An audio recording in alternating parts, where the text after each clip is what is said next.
This is Story Route Zero, a podcast where friends gather to talk of their travels through the good, the bad, the ugly, the funny, and even the confusing worlds encountered in games. We may not always know where we're going, but that's often half the fun.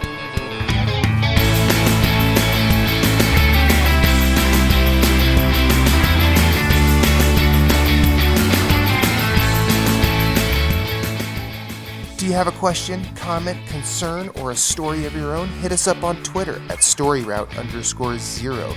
You can email us at storyroute0@gmail.com, and you can find everything we do at storyroute0.com. Let's have a journey. Because it don't tick, don't mean it don't talk. Time don't stop when the cuckoo leaves the clock. Welcome to Story Route Zero. Welcome back. It's episode 19. Woo! We're in that weird limbo where we can smoke, but we can't drink yet. Yeah. And we can vote. We could go to war and kill people. And we can move out of our parents' house. Could do that too. Yeah. And we could legally, I think you could probably buy a car. If you have you can buy a car at 16, man. Can't you? Well, I mean, you have to have credit and whatnot. Not all 16-year-olds have credit. That's true. You have anyway, hard cash. I mean, yeah. My name is Matthew. Hey, if you're working a job where you can get cash or you get paid and you take it as cash, more power to you. But yeah, you're right. 18 is pretty good for buying a vehicle. Yes, but we're 19. My name is Matthew Kiel, and the stovetop pocket knife to my bell-bottom reggae. Liz Cool, how are you? Doing well, sir. How are you? I'm well. And the Ebenezer Scrooge to the Animal Crossing Christmas Parade, Jason Marshall, how are you? He's going to own it. In the next 2 months, he will buy Humbug. And then there will be no reviews on Switch because he's going to be like, If only we could position the John Wick, where the gun is pointed at his head, and be like, you need to buy Animal Crossing. Yeah. Note to self during editing. Wait, editing? We edit? What? No. This is Story Route Zero. We talk about video games and whatever else that happens. But first, how is Captain Canada is out this week. He wanted to take a rest, and I agree with him. How was your weekend, Moose? Thumbs up, thumbs down? Thumbs up, let the record show. Jason, what'd it do? Ooh, it's teetering.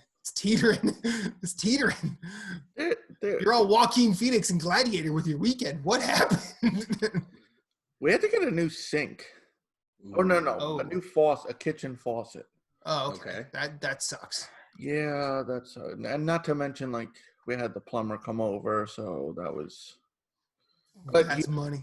He was good about it. I mean, he had gloves, mask, kind of just beeline for the kitchen sink. Didn't touch anything else. I mean, he's our plumber. He's been here before, so kind of there was no hey, it's no I don't know you. Don't come into my house. Hey, Bob, you know where it is. I'll see you later. The previous owners installed one of those the touch sensor. You touch the sink and it can kind of turn on. Yeah. But they got the one that's off the back of the truck. So it wasn't the fancy one in the commercial where she's dancing and waving over it. Now this one so it died, but you would think, oh, we just turned the sensor off, the sink will work. No. It was either all or nothing. It was either always on or never on, right? Yeah, and it was the kitchen sink. If it was one of the bathrooms, we were all right for a while. Everyone use the other bathroom. Or don't touch anything else till you wash your hands somewhere else. Thankfully, we already made coffee Saturday morning. We hadn't made coffee. Ooh. Brutal. The government would have had to have been alerted. Marshalls didn't get their coffee. Hey, you think I'm bad? My wife's just as bad. Oh, imagine. we are a coffee needing house here too. So I totally sympathize. I'm like Jeremy Piven in PCU. Coffee, Okay. coffee. It just chugs the whole thing, scalding hot. Besides that, though, it was nice. We had a nice little Mother's Day. I mean, it was just the 4, 5, count the dog, of course. Sure. Yeah. So it was nice. We did. We ordered delivery. Cool. Wasn't DiGiorno.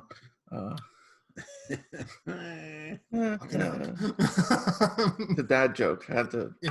No, I know. And believe it or not, I'm silently taking notes.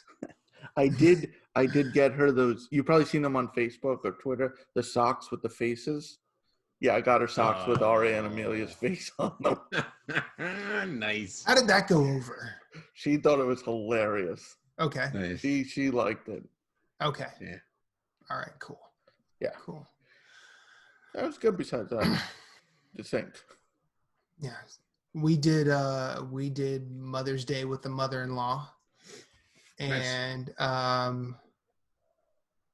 don't know what you guys think of your in-laws, but my mother-in-law is awesome. So it was wonderful to hang out with her.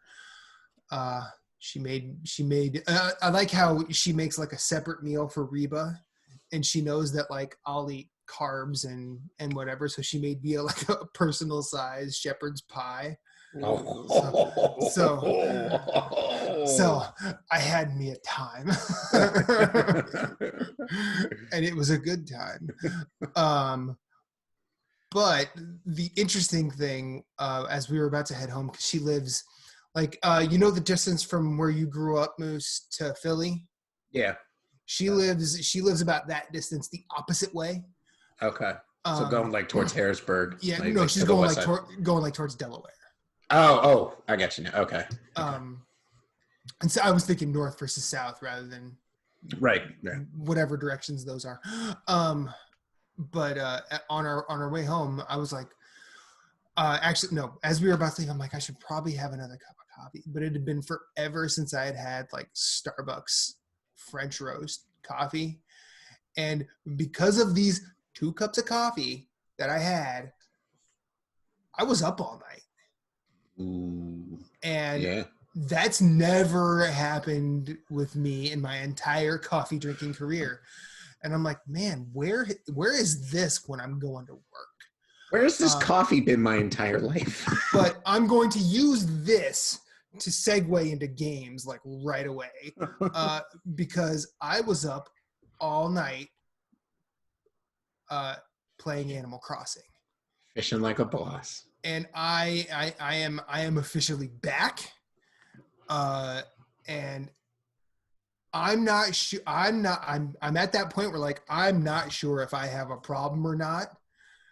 But I will say this: fuck the mahi mahi. Understandably so. I am trying to catch this one. I need this one fish so I could have it in my museum before it. Or actually, I think it just started showing up. But still, like. I caught a golden trout, which is one of the rarest fishes in the game, and a char back to back. Like, I didn't even have to use bait on the golden trout. I walked up to my clifftop pond, boom, golden trout. I'm like, oh, sweet. I'm going to be able to try and get some sleep. Then I'm like, okay, I'll throw some bait down. Char right off the bat. Great, just knocking this stuff out. This bait's amazing. So I walk over to the pier, and I get It's either a tiny fish, which is either a seahorse, a butterfly fish, or whatever it is, or the clownfish. Yeah, clownfish. Or I was getting the large fish that was a sea bass. Yeah, and like or the olive. I see. I barely get those anymore. Oh, I get those all. That's like all I get. I mean, I'm happy to see the back of them because I don't know how. I mean, if I feel like if Nook's Cranny was more sentient, they would be sick of me selling them sea bass. Oh yeah, sure. And what is it? Olive flounder? Is that what it is? Yeah, I think it's olive flounder. I think you're right. That and oarfish, because I've gotten I don't know how many oarfish. I think the day my Nook's Cranny was under construction, I think I had 5 just of orifices just placed out next to it, and it took up like all of my it was past resident services. I'm pretty sure I blocked one of my residents in their house. It's okay. They need some quarantine. I mean, and then I'm pretty sure that happened, but it wasn't this resident. But then yesterday, or no, this morning, or no, it was yesterday. Hamlet, my hamster buddy, he decided he was gonna move, and like it was in the morning. I was in bed. I had my Pro controller and I had this little clip thing that holds the screen up above me. And Reba's just laying next to me while I'm fishing. We don't have a problem in this house. It's fine. Hey, if she gets to do her thing, you can do yours. Oh yeah, she was impressed with my flowers, because that's an obsession I'm currently on right now. Mm-hmm. But I'm like, so what? So I talked to Hamlet. He's like, I'm thinking about leaving. And I look at Reba. I'm like, what do I say here? Because like I mean, Hamlet's like one of my OG residents. So like it was one of the Hammy and I've been through some stuff. We went through Bunny Day 2020, that horror show, and we're on the other side of it. And she's like, maybe just let Hammy be Hammy. I'm like, all right. I say good luck, and I was not ready for him to be like, okay, tomorrow's my last day here. I'm gonna pack up. I'm like, geez, that was quick. And then this morning, Isabel makes the announcement, and she's like, try not to cry when you say goodbye to Hammy. And I'm like, oh, I'm like, God damn it, Isabel, why you gotta be so happy about this? Yeah. I had someone try to leave in New Leaf, and I was like, no. Well, no, I said, I'm stuck here. You're stuck here. I told him, like, oh, you shouldn't. And I forgot which character it was. Oh, that's a great idea, sidekick. I'll stay. I'm like, whoa. First off. Not to pull rank here. the little me, you guy might be tiny, but this was like a talking rabbit. It was like, listen up, short stuff. Okay, but I was curious if Horizon was the same. Like they ask you, and yeah, because New Leaf had that. But well, see, because I spent so much time off, like I actually got a whole bunch of new residents in that time. And like my first day back on the island, all of these new people were coming up and be like, "Yeah, I'm leaving." I'm like, "Oh, don't go." And they're like, "Fine, I'll stay." Great. I'm like, you haven't been in here forever. Yeah, like, you haven't been here. What the heck? Yeah, they're like, yeah, like I think a lot of them made reference to like, yeah, I've not seen you ever. So why should I stay? And I'm like, I was curious because my island's name is Funky Town, and you'll like it here. And they've all stayed except for Hammy. I looked up Animal Crossing on how long to beat. It says for completionist 181 hours.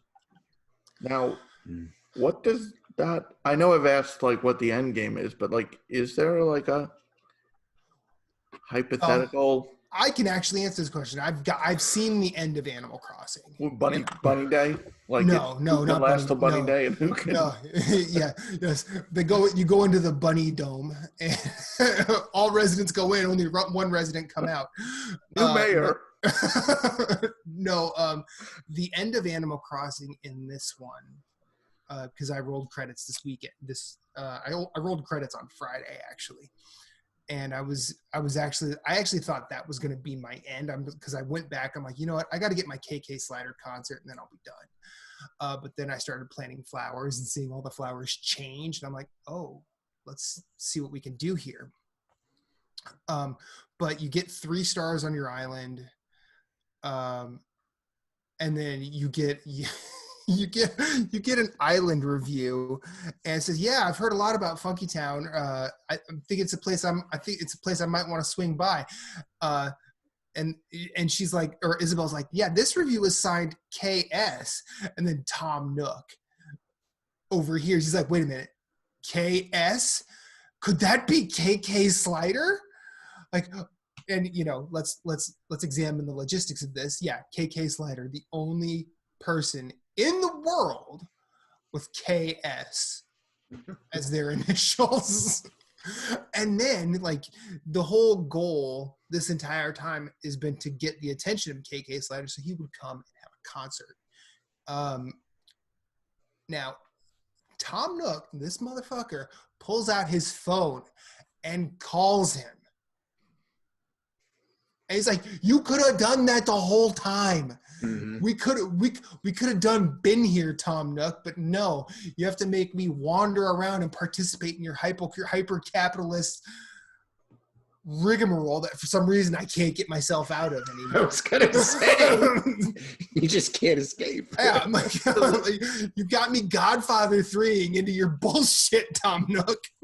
So the goal, if you just not to, I know it's larger than this, but basically right. you take all the steps to increase your house, all that, to get KK slot, and then that's basically... Well, your house doesn't even play into it. All you need is your island, and the only way to really do that is you have to have maximum residence. Okay. It has to be clean. Yeah, you have to have a campsite. New Leaf is actually the house. Like, there's an HOA of some kind, and they rate your house. Happy Home Academy. That's what it is. I guess New Horizons. That's present here, and they give you ranks every week. Like, I'm consistently at a B rank, which I don't know how that happened, but because one of my rooms is basically a garbage dump. Like, it's just like I can't put this in storage, so I think it's hard. Yeah, no, there's like floor lights and then toilet brushes. Well, if you aren't going to use it, trash it. Like we were talking. Well, we were talking before the show. I just learned you could throw stuff away in Animal Crossing. I so just found this out. Time with that. Okay. But so the end game, I think the 181 hours that you mentioned earlier is filling out all of the museum and the Critterpedia. Like, doing the fish, the critters,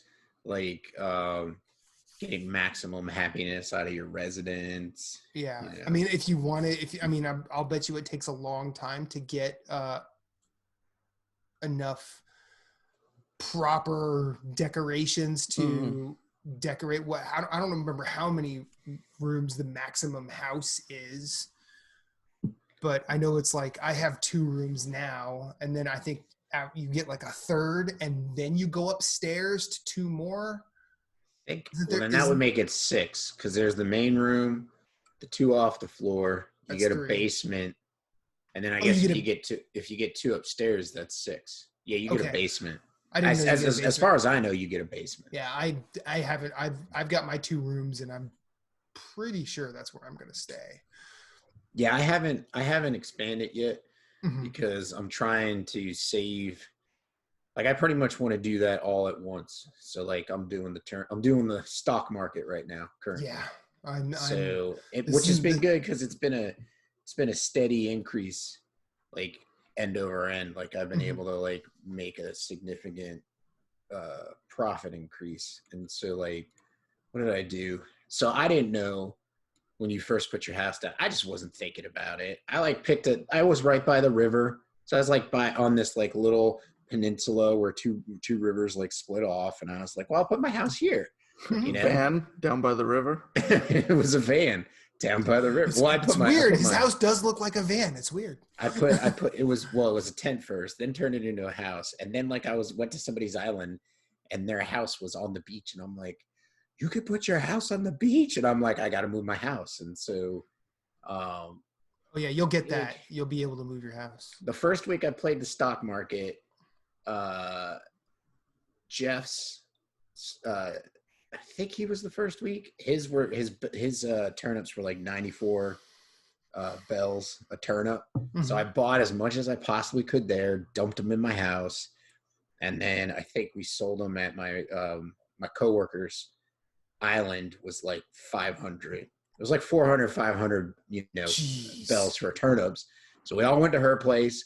Because it was by accident. Like, I was like, my turnips are only like $150. And she's like, oh, I haven't looked yet. So she's like, 500. And so like I went there, sold. Like, yo, give me a dodo code now. I was like, you mind if my buddy comes and sells? She's like, sure. So Jeff came over and sold. And then this past week, same thing happened, but it was Jeff's island that had the best prices. So like the first time it was mine, then we sold it hers, and then his island had the better price of 94 bells. So we went and bought there, and then Tuesday, we're just hanging out, like looking at the prices, and the prices are always trash. Like, they're garbage. Like the first Monday, it's like turnip prices, like you bought it for like 94. It's like turnip prices are 64 bells, and you're 52. like I've seen 30. I had 30 before. So I'm like, this is just gonna be a beast. And so I'm in a Discord. I've traded stuff with people. I've let my island be open so they can come get some DIYs or buy stuff in my shop. Cause like I'll leave my controller hooked up with a rubber band and just be walking into the corner by the airport. And I just tell people in the Discord, I'm like, I'm here. I mean, I'm working from home, so you can come, do what you want, like get the DIY, buy stuff in the store. But just know I'm AFK walking into the airport so that the Switch doesn't go to sleep, because the Switch is horrible about that. And then like, I was like talking to Jeff, I was like, well, maybe you could just do like an emoji, like the clapping, but then once somebody lands, like it negates your clapping. So like as soon as someone lands, you're screwed. And so anyway, so I've been doing like some trading, DIY stuff. Like I let people come to the island, catalog the items that I have. And then, so like I saw a Facebook post in the What's Good Games page. She had her bells were selling for 615. I mean, her turnips were selling for 615 bells. And so she's like, yeah, I'm going to be home at 7 tonight. I'll put a code in here. Da, da, da, da. So this is the craziest experience I've ever had with Animal Crossing, because it's like, so like you're putting the code in, like I put it in, like she posted it like a minute before I saw it, put the code in, and it was connecting, but there was like interference. So just interference. Or finally, I was able to fly to her island. I landed, and then it was just constant every 5 seconds. Someone's coming. Someone's leaving. Someone's coming. Yeah. So, excuse me.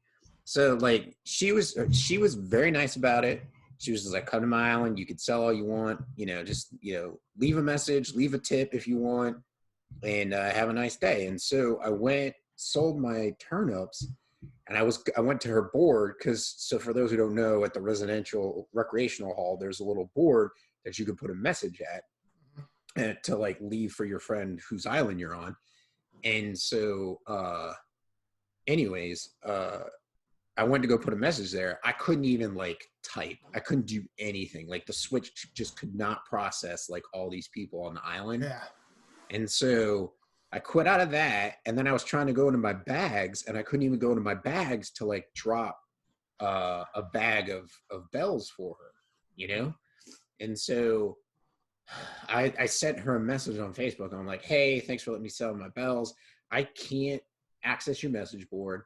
I can't even get into my inventory to drop you a tip. Like, here's my Switch code, add me, and then when you get a chance, I'll come to your island and give you a tip and put a message on your board. Like I want to do that because you asked, but I also feel like I'm just tying up your night by being here and not being able to do anything. Yeah. And she was like, oh, that's cool. And then by some strange stroke of luck, I was able to get in my bag. I dropped a bag of bells and then said bye, and then was able to like leave. But it was like insane. Like every 10 seconds somebody was landing, and I was just so then eventually she got a code system going where she was like, people message me from this message on, and I'll get you in a queue with codes, and I'll give you a code, and then you could come sell. And then Jeff was the last person to get on her island. He was like, one other person was there. I went, sold my bells, said hi to her, dropped a stack of bells, and just like, and left, And so I like figured it out. If she only had like 4 people or like 40 people, she had at least 40 people visit, she would have made like 7 million bells. Oh, I believe it. And so I'm like, that's the way to do it, man. Like if you get a solid, you can get mainly your evening price. Because you think from 12 till 12 p.m., is going to be your best evening price or that's your best price because that's when you're home and doing stuff. Just set up the Switch, give out a dodo code, people come selling. So anyways, like I was like, man, if I'm ever fortunate enough to get 500 plus bells for a turnip, I'm just be like, hey y'all, just come drop stuff off, whatever. But so I go ahead. I was gonna say I made like 2 million bells off that, and I immediately upgraded my house. I paid off the loan, got the next loan going, paid that off. So I paid off the 1-room expansion, bought the 2nd-room expansion, paid off the 2nd-room expansion, and then I moved my house to the beach. And that's all I've kind of done. So then I had like a bunch of money just like sitting around, and I kept it in the Nook, the NT, the Nook NTF, bank. Yeah, the Nook bank. So I left it in there until Sunday, because Sunday is the day that Daisy May comes around, and you can buy your turnips. Can't sell on a Sunday, but you can buy. And so I bought them for, this time it was at Jeff's Island again for 94 bells.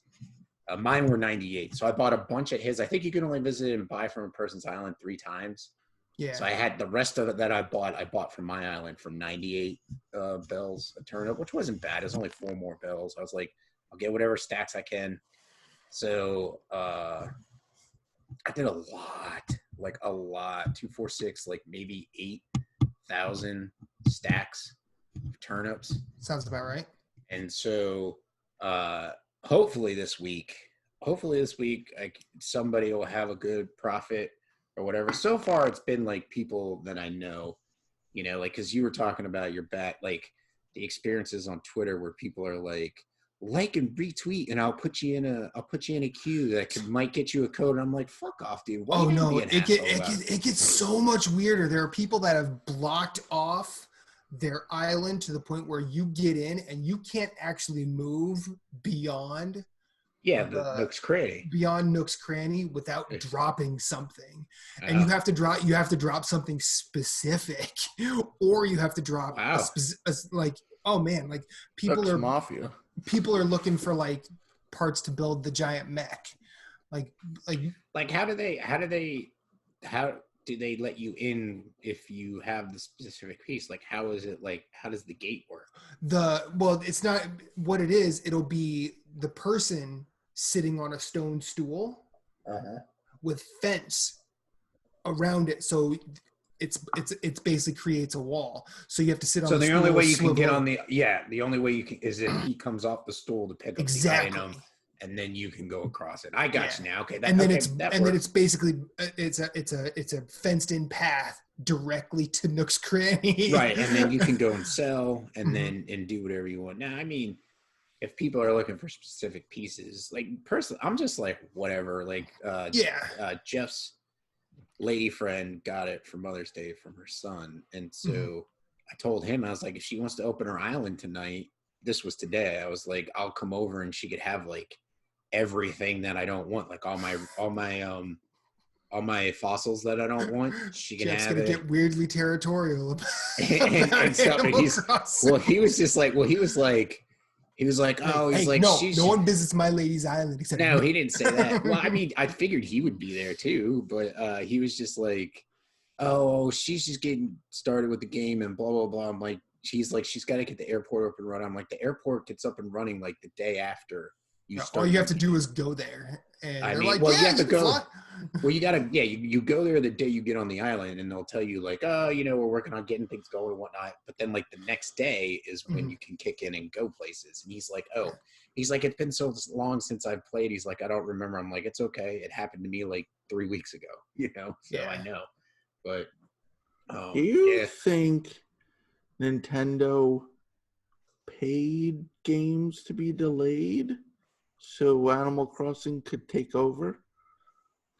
I don't think so. No, I don't think I mean, now do you think Nintendo came up with the Corona?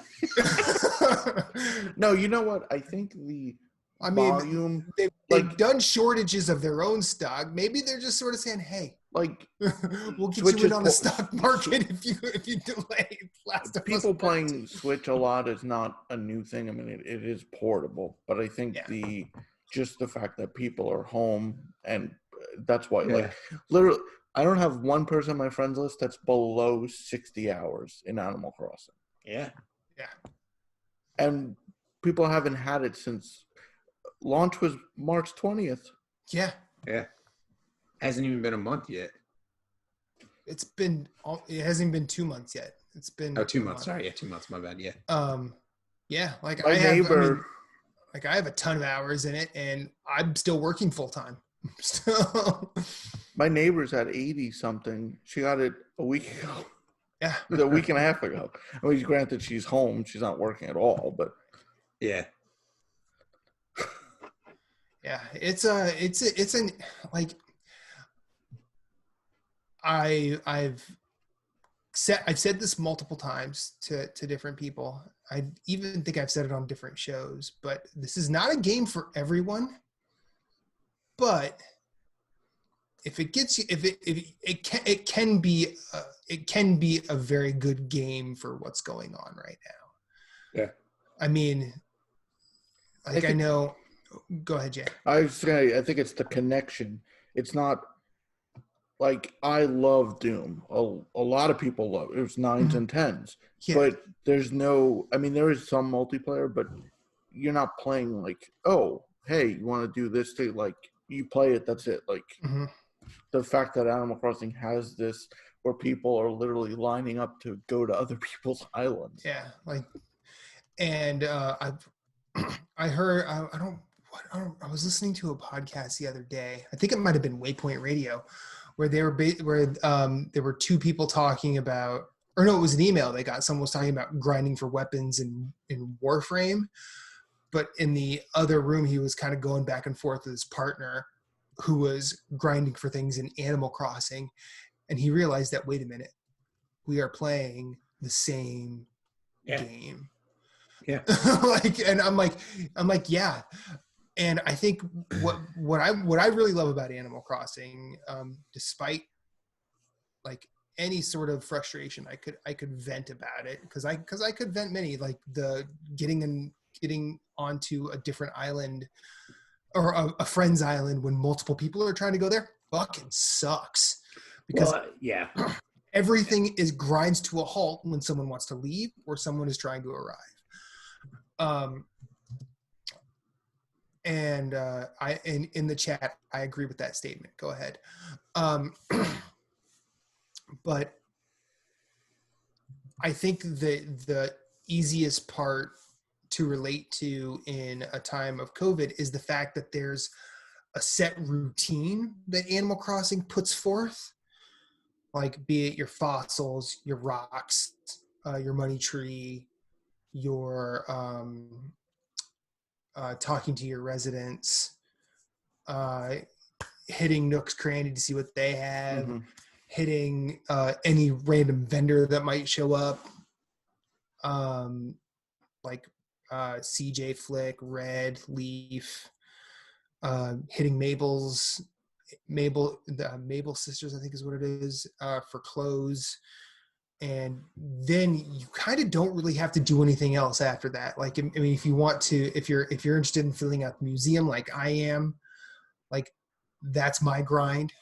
So that's why I was like going after Mahi Mahi for basically the entire weekend. I still haven't freaking caught one. And it's really starting to annoy me. But then I also realized that there's a lot of daytime fish that I'm going to have a hard time getting because I work. So I don't know when that's going to happen. Because Sundays I can't really play as much as I would like, because that's the day I spend with my wife because we're both off. But yeah, this game, like I did not expect to like this as much as I did. And I really, it's really nice to see a lot of people coming together to be like helpful in a lot of ways, even though even when people are trying to help one another, like there's always going to be the nefarious people who block their who block their airport and require tribute to get onto their island. But now, if you know that going in, it's not a dick move. But like if they're just like, yeah, come to my island, sell bells, and then you get there and all of a sudden they're like, if you do sell bells here, you have to give me this. If you have, if you don't, turn around and leave. Mm-hmm. And that's being a dick. But like if they're like, I'm looking for this list of items. If you have it, you can come to my island and sell bells for this price.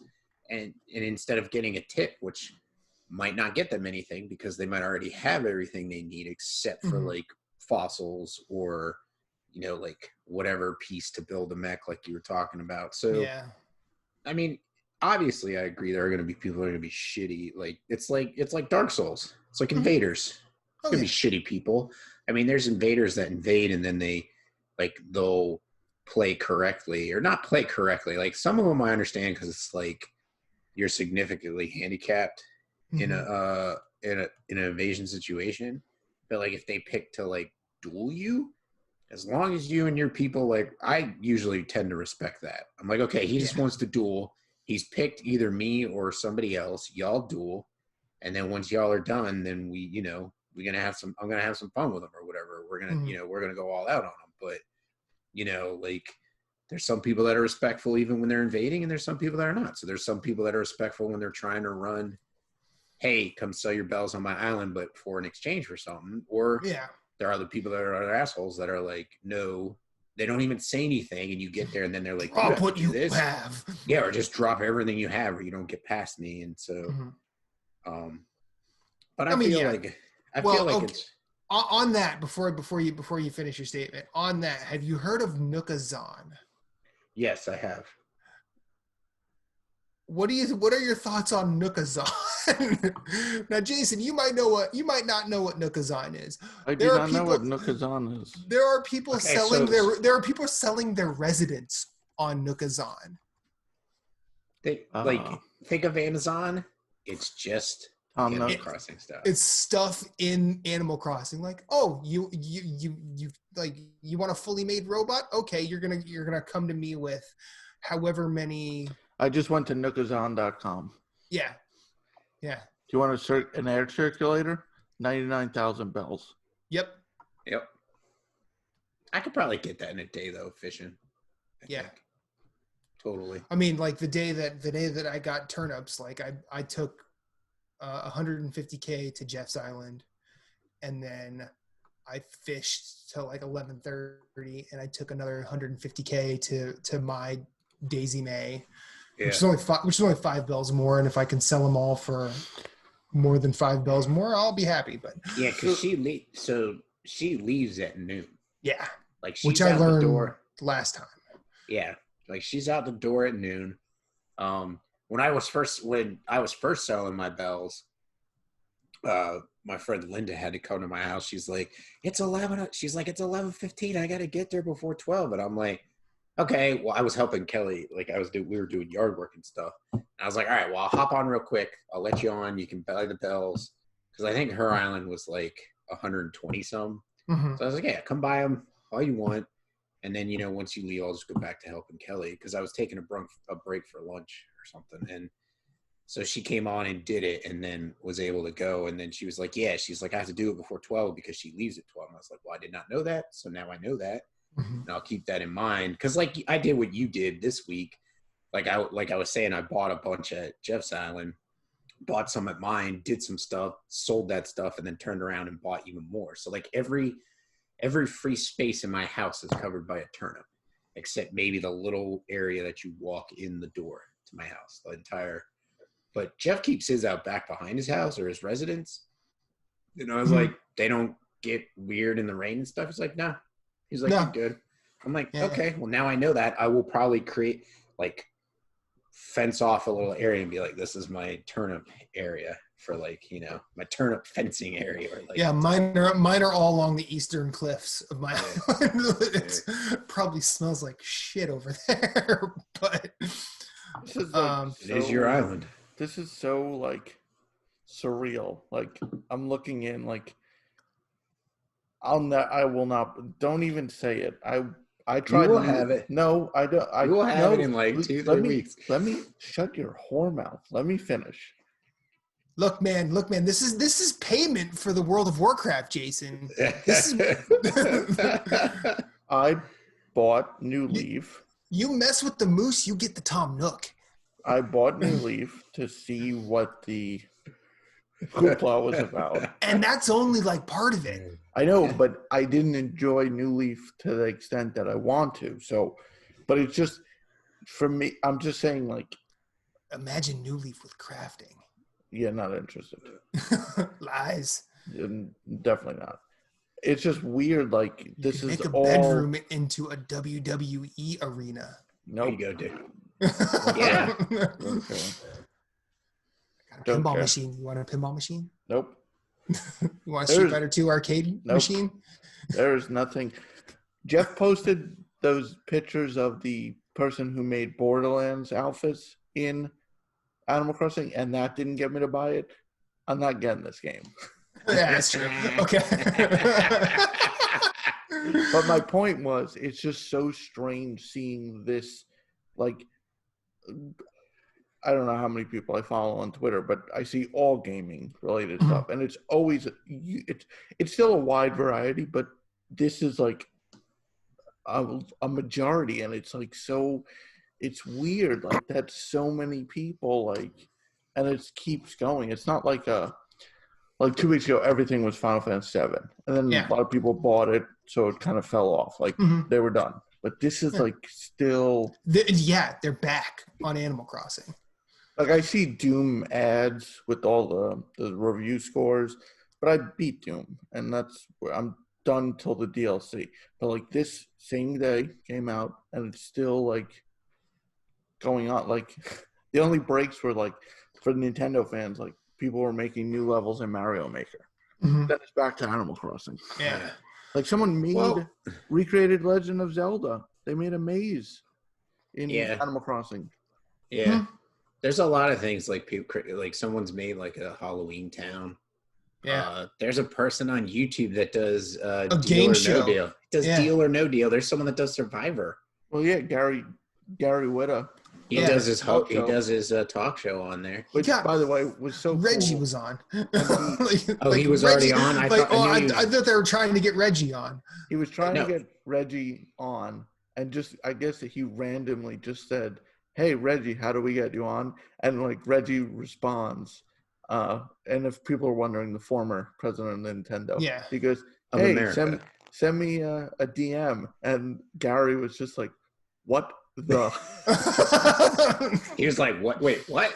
Like, really?" And for those that don't know, Gary's not some, like, indie podcaster or just like just some. He's not one of celebrity. us. He's like he's a respected writer. Yeah, I mean, he wrote Book of Eli and Rogue Squadron. Rogue One. I'm Squadron. Rogue One. Yeah. But what was cool was after Reggie did that, he had like Cory Barlog, I think Neil Druckmann, like they were all saying, "Hey, can we come?" Like all these people were like, "Hey, can we come on now?"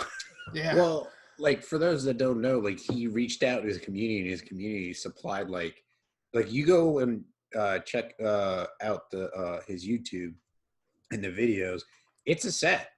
Like it's a set of like, it's got a desk, it's got couches, it's got the old school like TV, not old school, but like maybe the 80s style like cameras like pointing at the set. It looks like the Seinfeld Merv Griffin episode. Like a little bit without like the Merv Griffin set, of course, but like still, like that's what they're going for. So and then he's got like his dude, like either his like kind of like what is it Conan and the other guy that was on Conan with him, like his kind of like his co-host type person. It was like the Ed McMahon. Yeah. So he's got like that guy standing there, and so like like Gary will talk and say stuff, and then like that guy will like react. Like so there's another voice there with him besides obviously the interviewee or the person who's being interviewed, and so it's just really cool. Like his community came together and was just like here's the stuff that you need. Like, here's a director, here's the desk, here's the chair to go behind it, the couch you can interview people on, the cameras, Like, and the wall behind it looks like the wall where, like, the Tonight Show, where it's, like, you know, the scene of, like, Los Angeles back when Leno did it. Wild. Yeah, it is awesome. And he's got, like, is it a seashell or a, what's his carpet? He's got a carpet down, too, for, like. Oh, I forget. I can't remember. It might have been the. Roll that footage. Here we go. Yeah, he's got like classic parquet floor. Well, not like parquet floor, but it's like hardwood floor. Yeah, look at that. Yeah. So he's just picking it up. Just jump forward. It is absolutely bananas. Yeah, it's the leaf. It's the Animal Crossing. Oh, it's the Nook rug or whatever. Well, you can get that Nook rug free download from your Nintendo account. Yeah, Nintendo Online or whatever. Yeah. Yeah, it is absolutely bonkers. And so like the change, so that people know, like that was the pilot. The update is he doesn't stand at a microphone. He actually stands over now in front of the desk, and that's where he does it. So yeah, I should send him a podium. I've got 2 of them. I don't think you would need because a podium would be more official. He wants to kind of do it like a monologue, like a tradition. Yeah, but you're not. But if he's standing at a desk, he should be standing at. No, in front of the desk. He stands in front of the desk. Oh, never mind. You know how Jay Leno used to stand to the side of the desk, like. But maybe he used the podium for a guest, like if he has a Comic-Con and they want a podium. Yeah. You could always be like, Gary, would I have an extra podium? Would you like it? And see. Animal Crossing prop comedy incoming. Yeah. Get ready. But I mean, that's you're welcome, Gary. It's like crazy what everybody's doing. And so my problem, so like I do my dailies. I don't even think I do all my dailies. So like your island. I mean, I'll be honest. I do my rocks until I get the money rock, and then I'm done. Oh, see, I do all my rocks. I have 6 rocks. From what I heard, I think you can only have 6 rocks. I thought it was 5. No, so I was like, I got an extra rock. So you have 6. Okay, so you got the 6 rocks, which you could get like 8 materials out of if you hit it right. And there's a right way to dig holes behind you to stop you from being staggered. So there's a way, and then, so like you got the rocks, you could sell stuff, you could dig up your fossils, and then collect seashells on the shore. So there's like daily stuff that you could do. And I've gotten to the point where I'm like, I have to figure out flowers. Like I got to do like a flower bed. Cause I'm like, all I really do is farm that stuff and then maybe go fishing and I'm done for the day. So like, I got to find something else to do in the game. But anyways, that's my talk about Animal Crossing. It's fun. Yeah. I planted a bunch to get my island up to 3 stars. I'm going to actually set out a section of my island for actually breeding. Well, see, that was my other thing is I'm like, I have a lot of trees. Yeah. And I farmed all my fruit and I was like, oh, well, I'll clear the non-fruit trees out and just keep the fruit trees. And then I'm like, I don't know which ones those are because I just harvested all my fruit and sold them. So I got to wait 3 days to see what's what and take out. So I took out all the trees and I'm like, oh, over here is where I'll put my flower garden. I could put a row down the side where you can walk and then aisles you can walk down to see the flowers and stuff. So, and I want to make my orchard smaller than what it is because your orchard is not going to get you as much money as doing the stock market as long as you have like a community that you can go to make the money on. So like it's not. Well, your orchard will be that. Well, if you're going to go all in on the stock market, like whatever you have as your saved up in your account, your orchard will be like the bonus time for that. Like I need to add a few more cherry trees just so I can have as much of everything. And then I'll probably just section off the island and make it so I'll try and make it a little more less chaotic because my island is kind of all over the place. But like going to your island, it actually looks like you haven't done a ton because there's like a lot of open space. And I'll be honest with you, Moose, I did that. I'm like, man, I'm kind of jealous of this. Like I could totally just use a new slate. Yeah. But you got the concert. Now you can go terraform. Yeah, which is actually pretty fun. There is a computer app out there where you can actually plan on your island. Like you could. Yeah, I saw. I was looking at that, and I'm like, I'm not there yet, but I did actually. Go ahead. I did actually draw a little map of my island and start like sketching out things to see what I'll do. But yeah. Nice. Yes, that's how. This that's is where like, I'm at, Jason. This is like the building in Fallout 76 for me. Like I would walk around and like my one coworker, she's got like I told you, like a 4-floor, 4-story house. Like there's a hidden door that goes into an existing building. There's all these things. I have like 2 rooms, and all my armor bench, my weapon bench, they're all stacked on each other, and the bed's in the corner, and there's barely, if you don't stand at the right angle, you can't actually get to the bed. You're like, I don't come here to relax. I come here to get my shit done. Yeah. That's another reason why I wouldn't. Like everyone's like, oh, I just have a room for all my records. I have a turnip fenced in disposal. I mean, there's a lot of, the last game that I did a lot of creating in was I mean, like I created in the Mario Maker games, but nothing quite like what I did in Mod Nation Racers, because I created tracks, I created cars, I created racers, and I created a whole host of things, and this is kind of tapping into a lot of that for me. But we've been going on Animal Crossing for a long time. Too long, probably. Jason.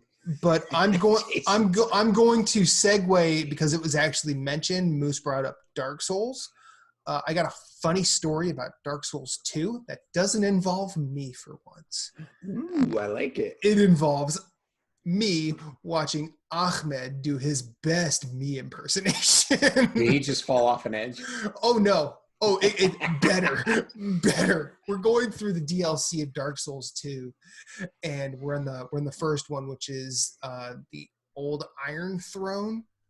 Okay. Or no, we're in the second one, which is the Old Iron Throne. And it's basically like the Dark Souls 2 DLC is probably the best thing about Dark Souls 2, because all of it is very well designed. Mm-hmm. It's very inspired more by Dark Souls 1 than the rest of Dark Souls 2. It's all piled on top of each other. There's shortcuts everywhere. And you find once you start unlocking doors, you start to realize, oh, wait a minute. You don't actually need more than like 2 or 3 bonfires, because everything is actually super close despite all the work it takes to get there. Well, anyway, in this one, we're on our way towards the Fume Night, which is somewhat of a motherfucker. But I've heard this. There's basically this tower that you have to go down. There are 2 patches of collapsible floor on each floor of this. Okay. And there's like 5 floors. And Ahmed and I went different ways. He's like, you go that way, I'll go this way. And I'm like, all right, I'll let you know when I die, because usually that's how it goes. Like I get myself into some situations and I end up, being shuffled off this mortal coil rather swiftly. So I go in. Yeah, that's you. You've seen you know me, Moose. I know. Believe me, I know. So I go in and I'm like I'm taking care of enemies, not really having too much of a problem. He's like, how you doing? I'm like, oh, I'm good. Like, what's going on in yours? And like, oh, it's a couple guys. All of a sudden, I hear an and you see Ahmed's character come in from the ceiling. He fell through the floor, didn't he? He fell through that floor, but then he landed on another one, and he's like, goes down again, and again, and again, and again. He gets to the bottom, and there's a giant thing with a hammer that just smacks him. And I'm like, I want the record to show that it was not me this time. You should have hit that share button so you could record the video. I thought about it, but see, honestly, like, it is such a running joke for the past 7 years I've been playing with Ahmed. So, it was so perfect. Yeah. But I think we ended up getting to the Fume Night several times in his game. I got inexplicably killed because that's what I do. I think he beat the Fume Knight, and then I just have to go through it in my world. And but that was some Looney Tunes ass Dark Souls shenanigans, and it was such a good time. I was so happy to do it. I lived. Oh my god, I lived. Oh shit. Yeah, exactly. Exactly. Which one of you wants to go? Bless you, Moose. Jason, you go. It was pointed to me. I was like Jason, and I'm like sneezing at the same time. But I muted. I muted so I couldn't, like, you wouldn't hear the sneeze. But I'm like, they can't hear me say Jason. Well, any audio listeners can't see you pointing, so well, you know, we're good at this podcasting thing. Anyway, Jason, what you been playing? I'm guessing it has something to do with what's behind you. It does. But first, I'm still playing World of Warcraft. I pre-ordered the next expansion. What? Yeah, I did. Okay. Yeah. No, I did. It's not coming out till December, but but you're gonna be there.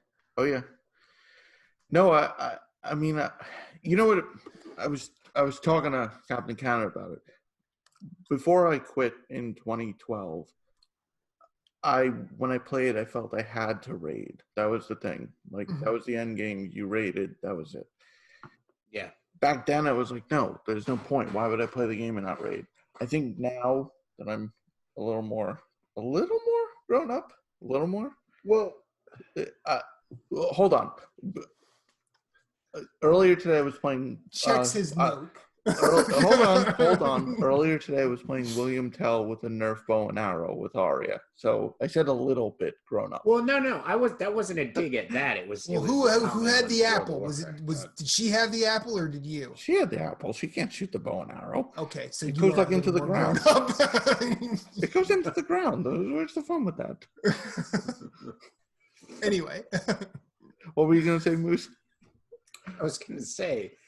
So I feel like you and I kind of quit at the same time with World of Warcraft. And I feel like at the time World of Warcraft was getting big and hitting its strides. So I started 2005, like maybe I solid to like 7 or 8, maybe even 9. And then I tapered off and came back in like 10 or 11. But it was hardcore raiding. You had to dedicate your not like nights, week, like your week. Yeah. You'd have to be like, okay, this day we're doing this to farm this material for such and such guild members. Yeah. We have so many guild members that need to get their gear. So we're going here on Monday to farm this, here on this to farm that, you know. Oh, and if nobody needs it, if you want to roll it for your not even off-spec at the time, but if you want to roll it for your alt, as long as it's bind on equip, we'll give it to you. You know what I mean? So if you help them, they help you. So guilds were really nice, all that stuff. But I feel it was shortly after Burning Crusade, they started introducing smaller raids. So instead of it being like, I think what were they on, like? It went to 20. It went to 25. Yeah. And then they started introducing 10s.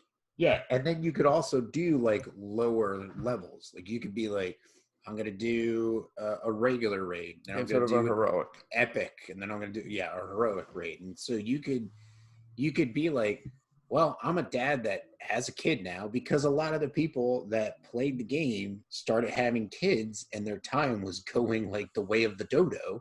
Yeah. And so Blizzard was like, how can we introduce a system where the people that still want to be dedicated can be dedicated, but then also the people that are like, I have time and can't do this, can do the 25-man raids, the 10-man raids, you know, the heroic, the epic version, like whatever. And so like you're coming back to it at that time, which is nice because I want to come back to it at that time eventually.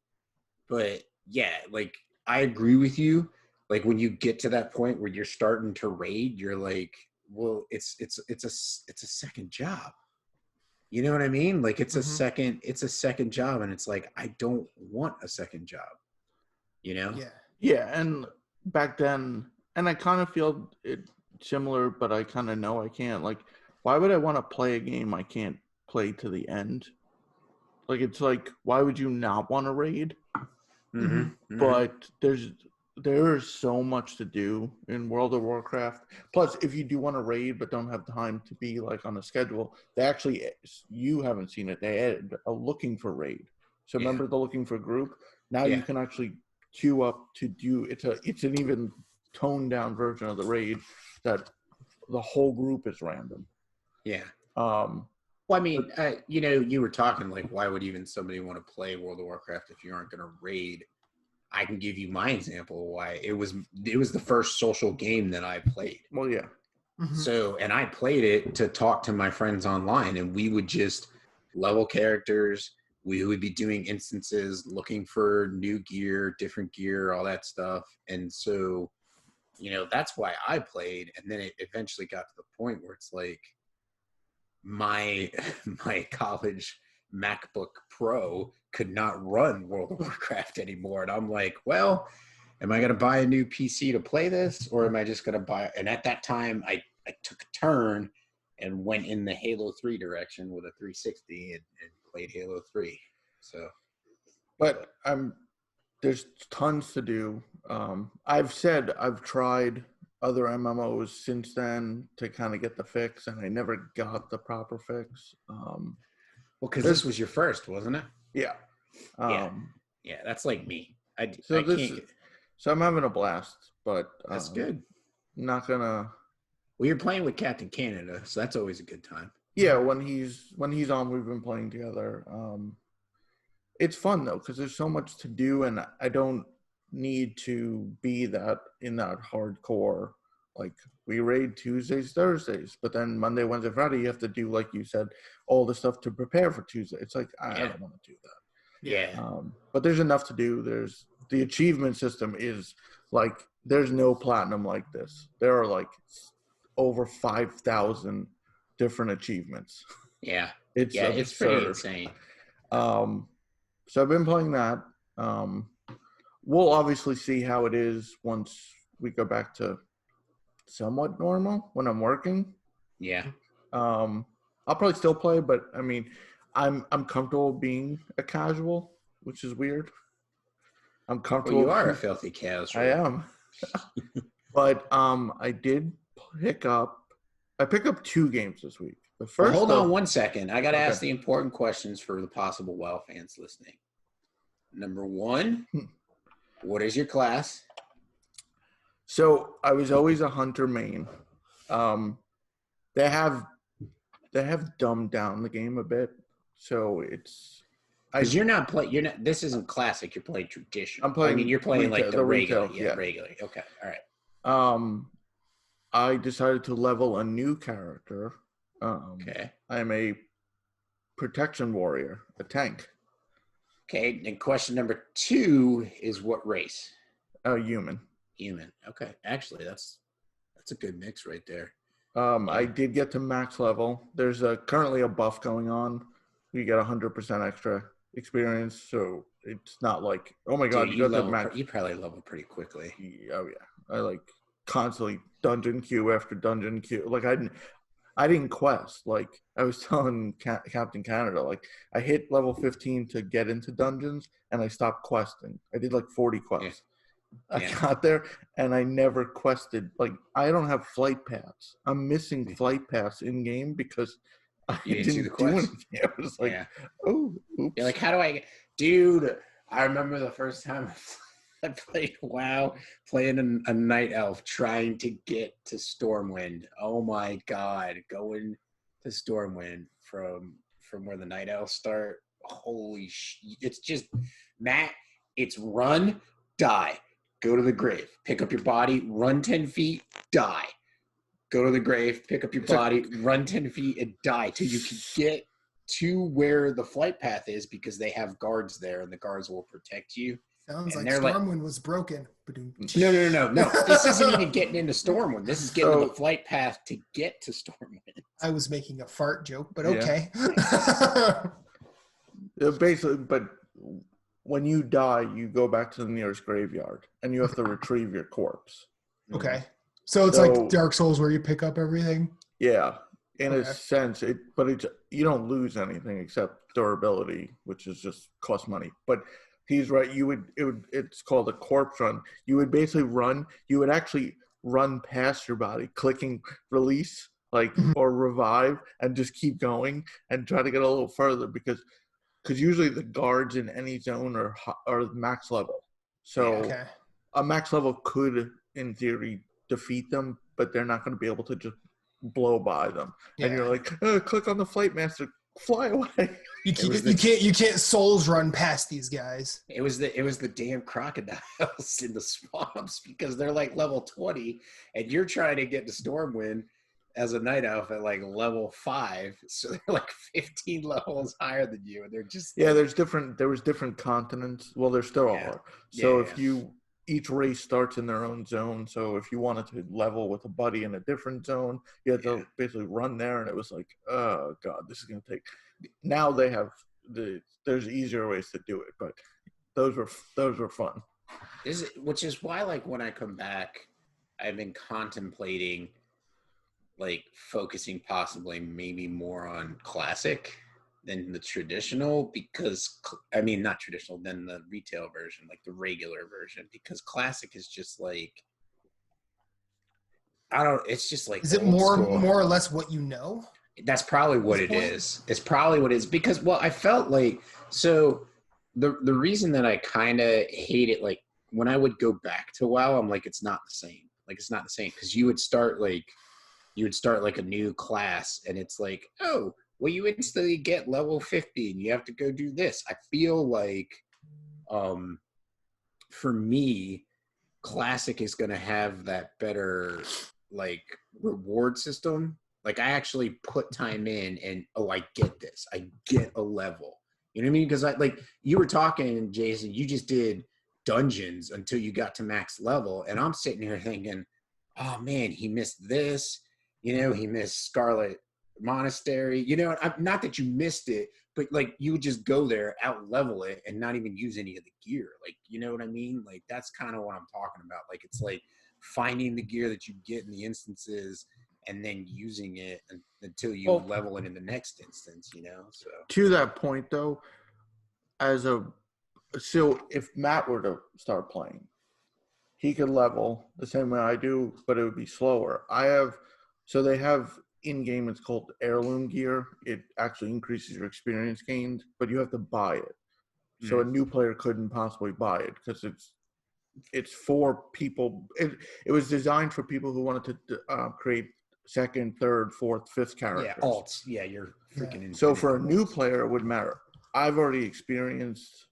I played for 7 years, so me blowing through that content's not a huge deal. But now what I'm doing is I missed 3 expansions. I'm actually going back and doing the content, and I'm not in a rush. So, there's just so much to do. It really, if you're a fan of MMOs, it's probably, it is the best one. It's done in such a good way. There are a lot of changes, so I get that about Classic, but I have more fond memories of Beyond Classic that I wanted to play retail. Well, yeah. What before expansions you stop at? No, go ahead. No, never mind. Go ahead. No, Matt. Actually, you go ahead. I'll ask my question because it's going to say. Well, I was going to say, is best the right word? Because it seems like it's the most found. I'm as someone who's never played an MMO, I'm not sitting here to like crap on WoW, but I feel like it is the foundational. Yeah, best is probably the wrong word. I think it's longevity, though. It's not just because people subscribe. They've done so much that they've learned from it. They've basically correct. It's kind of like a sequel to a game. Like, oh, people hated this. Let's fix it. Mm-hmm. They've gone so long that they can implement these changes. Yeah, it's just iterated on itself. They're like the McDonald's and MMOs. Although McDonald's is coming back around and making things better because it's not. But like, you could go to McDonald's and like get a consistent like it's the consistency is there. Like the consistency for the MMO is there. They do have really great lore. They do have really good like quest system. I think the lore is actually better now. They've made it. Oh, that's awesome. I think the game was so big in the beginning, it was hard to experience. I think they've simplified the way the lore's Streamlined it. It's streamlined to the player that you can experience more of it. Like you can miss lore because the game was so big. Like you'd miss a whole zone because you just were not able to get there and then over leveled it. Yeah. No, I played at the very tail end of vanilla. I joined right around ZG was a raid at the end of it, and then maybe a couple months in, the first expansion came out. So I really got into it in the first expansion. And then what was the last expansion you stopped at? Mist of Pandaria. Okay, so you ran about the same time I did because I got in right before the expansion came out, Burning Crusade, and then I stopped. Actually, I took my break. I played for a little bit, but I took my break at the what was it? The one with Wrath? Wrath. No, Wrath. And then picked back up and then stopped at Miss. That's the Wrath of the Lich King, right? Yeah, Wrath of the Lich King. Which builds upon the tale from World of Warcraft. Or I mean not World of Warcraft, but Warcraft 3. Yeah. Warcraft 3. But like that I know some people are kinda like upset that they kind of turned it into an MMO, but I'm kind of like also like, I mean, it's not a real-time strategy game, but you still get like the insane lore and like a really good experience. You know what I mean? So, and like to speak to Jason's statement about like he hasn't quite gotten that fix yet. Like I know as soon as I go back, if I try WoW again, if I can find a computer that runs it and I play it, it's gonna be like drinking a beer after not having a beer for like a year, you know, like it's not going to be like, no offense to any other MMOs, like Neverwinter's cool.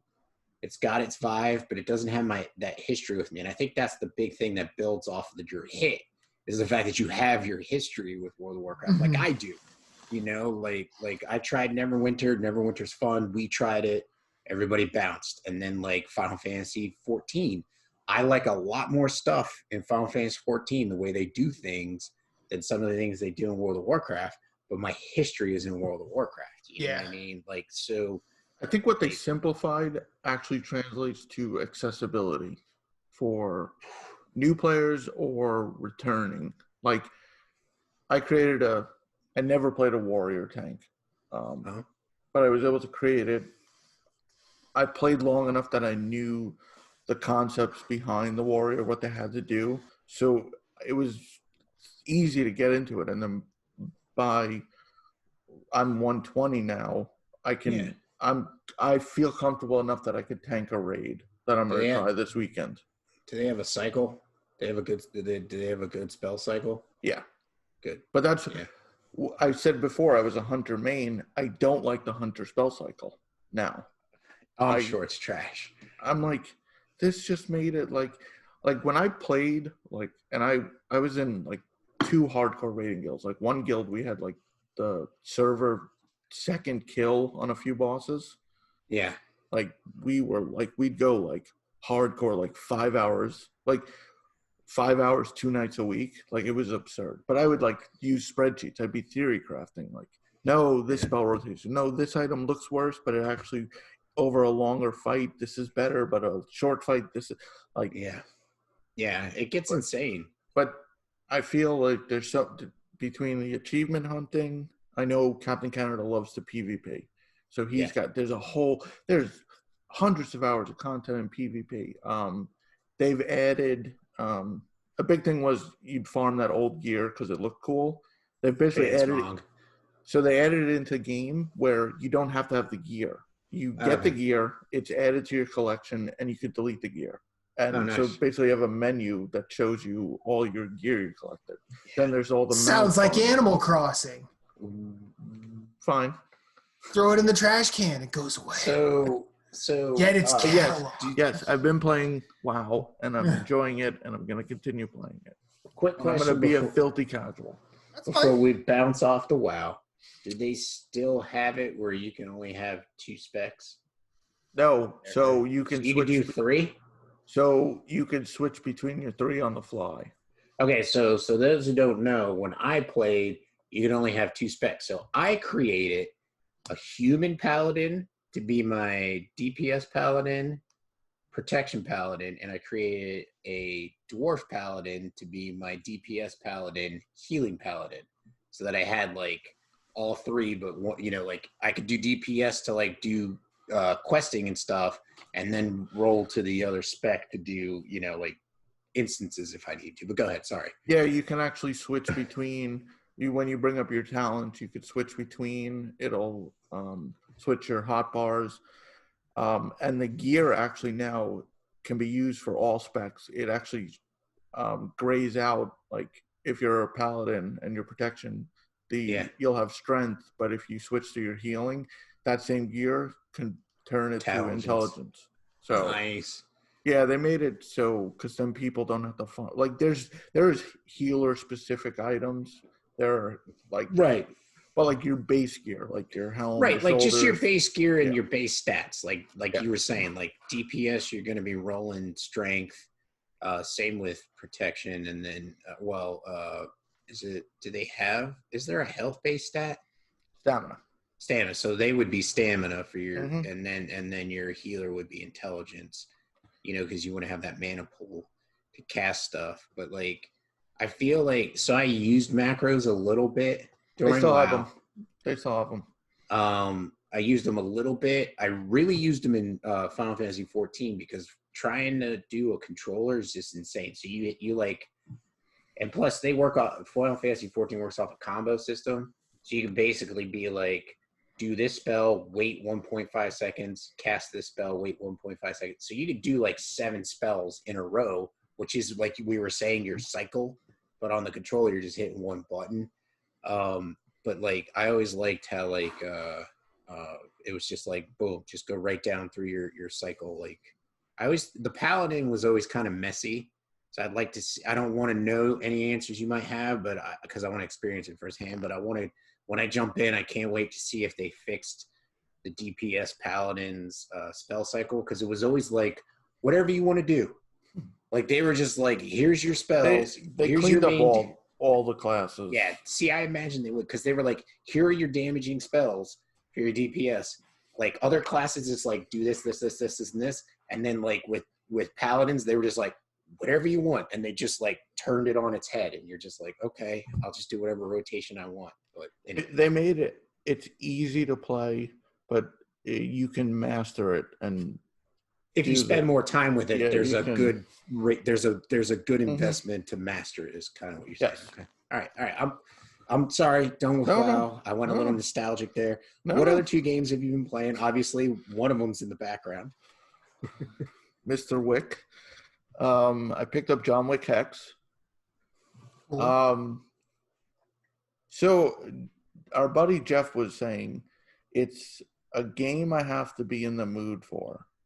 And I kind of agree with him, and I kind of hate that.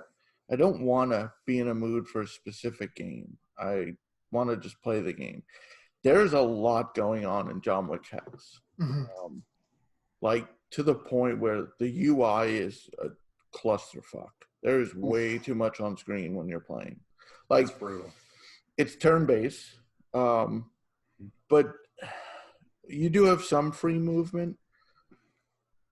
You pick like move, shoot, throw the gun, take down, like, and there's like, they show the enemy timing. So like if you move 3 spaces, it'll show what the enemy could possibly do. So you kind of have to plan because you're not bulletproof.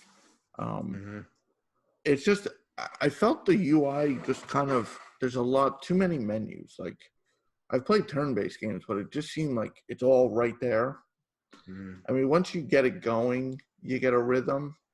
And what's cool is when you're done with the level, you can replay it, basically showing what you did. Kind of make it better. No, you hit replay and watch. Oh, it's like a Super Meat Boy. Like Super Meat Boy when you die like 1,000 times and finally beat the level. It shows you exactly what you did, which is cool, but I almost feel like it could be cleaned up, because if you like decided, I'm going to zigzag, it'll show it and it doesn't look good. Like in a way, like he's like turning this way, zigzag. It's like, what the hell is that? Like, it's a cool feature, but like at times it's like theater of the mind. You think you're doing awesome. You think you're doing awesome action hero stuff, but really it just looks like clunky Skyrim walking into walls. Yeah, because like Okay. you'll move. Say you move this way, and then decide your next move is to crouch and roll, and you shoot the guy, kill him, and you pull it off. Like they show percentages, like chance to hit 100%, 90. But what you don't realize is you went this way, you crouched. You never told the game to turn you. So when the replay happens, you're literally doing the roll from a different direction. And it's like, what the hell was that? Okay. Awesome. Did I just do a backflip into a somersault? Yes, you did. Into a handstand? I'm not dumb with it. It looked uncoordinated as hell, but you got the job done. It is cool. Like when you crouch, you have it increases the time they can see you. Like I said, you run out of ammo. One of the move sets, you can throw the gun, and you can actually stun. Like you'll see them stun for so many seconds or a turn to like move in and then do a takedown.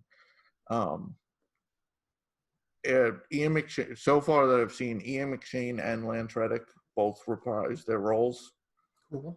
The game actually starts with a cutscene and it's their characters talking, and it's like, oh, that was cool. They actually got them. I'm not done with it, but I think I hyped it up too much for myself when it was announced. Yeah. Yeah. I kind of feel like it's a good game with like maybe a little bit more time could be a great game. I think but I think it's a game I can't put like I could play Borderlands for 10 hours straight. I don't think I could because I think it's like there's a lot going on and it's like, all right, I need a break. Yeah. The other game I picked up this week, which I could play for hours on end, is Void Bastards. Yeah. All right. Void Bastards is a cool fucking Jason. game. I need to hear about this. Let's lay it on me. So Void Bastards is a roguelike first-person shooter.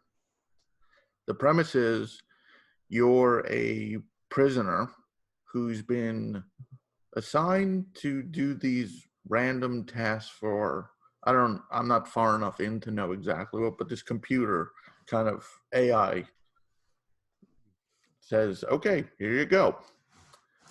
After the tutorial, you die, and it says you were meant to die. It pulls you out of a file, doesn't it? Yeah. Yeah. Well, so you have this backpack on that basically controls it. I think it aids you in crafting stuff and collecting stuff. The backpack is sentient. It detaches from the dead body, goes back to the ship.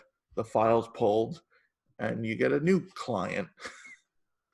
Nice. Interesting. I like I was thinking you said sentient backpacks, and I immediately thought of the UI elements of like health and stuff in Dead Space. So the file shows the prisoner. It's like their mugshot, what they did to get in prison. I was telling Moose, the one character I just unlocked, she went to prison for not renewing her warranty on her telephone. on her Harsh. cell phone. Yeah. Harsh. She had a chance, but then they also get a bonus, or they get either a positive or a negative feature. Hers was she got 25% more material when recycling. So when you finish missions, you recycle stuff not needed. The first guy I had gotten was a chronic smoker, so he would cough, which took him out of stealth. So that's interesting. So like you'd go into a room, and it's not like real stealth; it's more just line of sight stealth. Yeah. So if you'd be sneaking, you'd cough, and the guard would just change directions. Mm-hmm. You have to. So what makes it roguelike? You have a health meter and a fuel gauge. You're only allowed to be. Your ship goes to different like wrecks, and if you don't recover enough fuel, you can't you die essentially. You die. But you also need the fuel to make jumps to new wrecks. So every jump is 1 day of fuel. Okay. So after every mission, your rewards are food, which you collect, and fuel. So it'll show you like 6 days of fuel, 5 days of food. You can rest between missions, which expends 1 day of both food and fuel. So you kind of have to plan accordingly. It's kind of like how Slay the Spire. You have the choice to like rest or deal with whoever's there. Yeah. Mm-hmm. So, and then every time you die, you get a new client, another prisoner, and with different. But what you do keep is anything you crafted is accessible to new characters. So it's kind of like Rogue Legacy, where the stuff's unlocked, it's permanently unlocked. Or like Dead Cells. Yes, but no, Dead Cells you have to bless you. Dead Cells you have to find the stuff. So right now I have you get the gun right away. I unlock one of the explosives, and my explosive now is it's with motion sensors. When I died, my new character was able to use them. Okay. So when you use your loadout before each like landing, you get to pick. So whatever you do on all your characters carries over. You don't lose any of that. Okay. So it's kind of, so I would guess eventually if you were successful and you died 30 times, by the 31st you'll have it would become progressively easier. Like it would be a harder climb, but then eventually it's going to get to the point where, depending on the strengths or weaknesses of the character, it becomes easier. Mm-hmm. Okay. And then but then you, like I said, you have to manage your fuel, which is easy. It's not like a big thing. Like you'll collect it on each level, but like you have to keep track. Like if you make the jump and have no fuel, I would assume you die. I didn't yet from that, and each level is timed. You get like 15 minutes. Nice. They're short levels. You can spend 15 minutes exploring. And then if time expires, do you die? Yep. Okay. And you lose. So you lose. The only thing you lose is what's on you currently. Okay. So you only maintain what you already, like the past mission was accomplished. That remains for your next characters.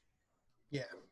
So so the food and fuel balance, based on your description, I kind of does it ever seem like the risk of one over the other is blatantly unfair? No. Okay. You haven't run into that? My deaths were more from, I just took on so each level shows you it'll be like it's dark, meaning the power's out, so you could power up, or all security's active, so there's turrets everywhere. Right. Depending on what it is. I've only died because I ran out of health, not because my food got low. Okay. You find food, and you use it when you rest so your health doesn't restore when you leave. Right. So you died because you died rather than running out of survivability? Right. Okay. I'm sure there's trophies for that. Like first time you die from. Is it out? It's not out on PS4 yet, is it? Yes, it is. No, I'm playing on PS4. Oh, my bad. It launched on PS4 and Switch the same day. Yeah, Thursday. Yeah. Oh crap! I missed that. It's all right, man. But there's different modifiers for each level, like low lights, or it'll actually show you the type of enemies you could encounter. Okay. Yeah, the reason I asked that question the way I did, because for some reason, the way you were talking about it, it brought Darkest Dungeon to my head, and it seemed like even at a player's most experienced point, that game was still just basically out to screw you in some way. From what I've seen, it's not something to worry about when you're on the levels. It's more of something to worry about. Like if you have one food left and you have enough fuel to make the jump, do you rest because you have to check your health? Or do you make the jump knowing there will be food to collect on the ship if you're exploring, but you have to weigh, do I have enough health? Can I survive? Right. because then you could look at there's one enemy that if you don't headshot, the bullets will deflect. They'll actually bounce back to you. Oh. So it's like, do I want to take a chance with this? Like, am I going to kill him quick enough that he doesn't kill me? Mm-hmm. So it's like, do I spend the food or do I just take the chance? Right. I feel like that's kind of the essential roguelike thing too. But I don't know if there was something that just brought forth Darkest Dungeon to where like you have your party of 4 and you keep going. And after you beat like a boss or two, you know, you've either lost one, like for sure, or you're about to lose one, and you're most likely going to lose 1 or 2 after that, like right away, because everybody's stressed out. And I feel like that, as much as I love Darkest Dungeon, like that was my one real gripe with it, because it just seemed like no matter what, you were always hamstrung going into a dungeon, no matter how many times you've been there, because you almost always had to get new recruits. So you're already starting, and I get it. Roguelike, start with nothing, get what you get. You know, that's the run. That's the balance of it. Yeah, I was wondering if that sort of conflict came up in Void Bastards. And the modifiers I've mentioned, like no power, so you have the power on. There's one modifier where you can't leave from where you docked. So you'll always see on the map where you dock, and usually you just go back there and to leave. There's one modifier where you have to find the other exit. And the map shows you. It's not like hidden. It's more how to get there. You don't know what's in the way, but you can see the map. If you make it to the helm of the ship, you can actually download a map that shows you all the collectibles, which is kind of cool. Oh, nice. My only complaint is when you aim up and down, it's kind of like the first time you put a VR on and the walls seem to be slanted. The whole thing moves with you. But I think after 5 minutes of running around, I didn't notice it. But at first I was just like, oh, that's not going to be cool. It was kind of like, no. I was like, oh, no, is this motion sickness? And I didn't mention the best part. The robot that's with you is basically the halfway point between GLaDOS and the robot I described from Journey to the Savage Planet. Oh, yeah. No, I've heard the robot's awesome. Super helpful. Mm-hmm. Friendly, but kind of an ass to you. Mm-hmm. But not like GLaDOS where it's like, I hope you die. Right. Like, you sit on the menu and it goes, like he says, oh, build this part now. And then you sit on the one menu, push right to go to build the part. Yeah, that's from what I mean. Like, I watched a couple of streams of this game when it was originally released, and like almost immediately, I was like, Kara Ellison did some fucking phenomenal writing here, and I'm really excited to do. Yeah, it's a lot of fun to experience it, because she's a dynamite writer, and I'm like, honestly, I have no real experience with Vampire the Masquerade, but the fact that she's doing a lot of writing in the next one, like it has me interested. If I had to say between this and Hex, like if I had to pick, like, oh, you could play Warcraft or one of those two, I'm picking Warcraft over Hex, but Void Bastards, it'd be like, no, I'll play Void Bastards tonight. No, I'll play WoW. Like right now, done Quest, and I'm going to Void Bastards. Right now, WoW would always win over Hex until maybe I get further. But Void Bastards is so much fun, and it's cool. Like, it's almost like you want to die to see who your next client is. Yeah. Like I was like, I kind of want to die and see what the next prisoner. I want to know what they went to prison for and what their strengths and weaknesses are now. I like it when roguelikes do that. I like it when roguelikes also do a morgue as well, where they'll talk about like how a person actually died. But this is a cool aspect of it too. And one of the things I liked, that was probably the only thing I really took away as a positive from Rogue Legacy, because I did not like that game as much as everybody else did. But it's nice. Like, I love Dead Cells, but the fact that this game is a different character each time you die, I think is really cool. Yeah. Cool. It adds like each character is a character. Like there's like it's not the same. Like It's not just like a voiceless. Like my first character had no strength. It was just the coughing. But then the second one, she had the extra materials. Like so, I'm sure there's characters with both a positive and a negative, and some will have just negative. So it's kind of cool how they did that. Cool. Anything else? I started Children of Morta. All I did was get beyond the intro story. Cool. I can't wait to get your feedback on that.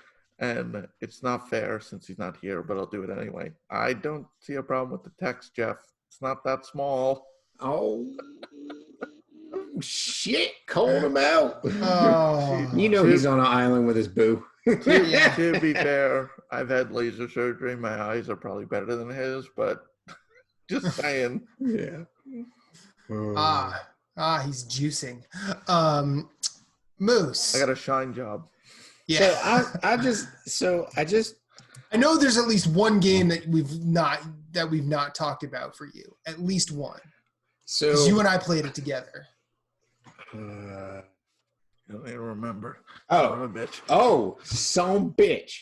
So I am going to talk about my game just real quickly, and then you can talk about yours, and we'll go back. I'm already done. I did mine, but I figured you were going to bring the one we played together. All right, so I got 2 games that I have played.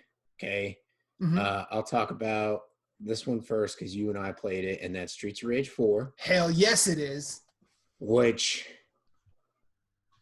hell yeah! I mean, that's all I got to say about it. The game is good. The game is good. I don't like. I have been. Sadly, I'm so far removed from Streets of Rage. Like I haven't played I mostly played Streets of Rage 2 on the Genesis, like all the time. Yeah, like I didn't play 3. I played 1 and 2 a lot. Yeah, I don't think I played maybe a little bit of 3, and then I don't even remember 3. Yeah, so when 4 was coming out, I was like, okay, piqued my interest.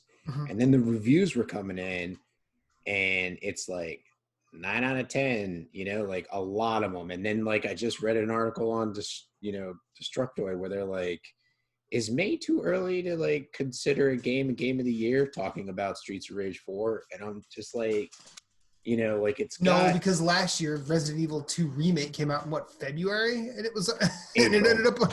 Oh, it came out in April. I could have swore it was April. It might be February. I thought it came out super early. But anyway, continue. But anyways, so like... It was February because something was delayed. That was supposed to be in January. Okay. Yeah, it was February. All right, well, anyways, it's a great game. It's good beat 'em up. It's got a kick-ass soundtrack, which I'm listening to on Google Play Music. It's like an hour. It's like almost 2 hours long. Yeah. Soundtrack. So like you can just go on there and just listen to it. It's got some good beats. It's good like... how do you like busy music? Like it's good to listen to if you want to listen to it, but it's also good if you're trying to do something and just need noise in the background. Yeah, like if you're at work, that's some good. Like when I'm at work and I'm trying to focus, it's just like boom, I can throw that on and be like, oh, this is awesome, and I like because if I listen to certain music, I want to pay attention to the music and it distracts me. Like it's good enough if you can focus on and listen to it, but it's also awesome to where like you can just let it go and just let it do its thing while you're listening to it. But the art style is really awesome. I played as Axel the vast majority of the time you and I were playing. I've come to the conclusion that I'm absolute trash at the game, like real fucking trash. We're playing on hard though too, so like real fucking trash. I die like level way 6 before Matt does. Level 6 is really hard. Level 6 is really hard.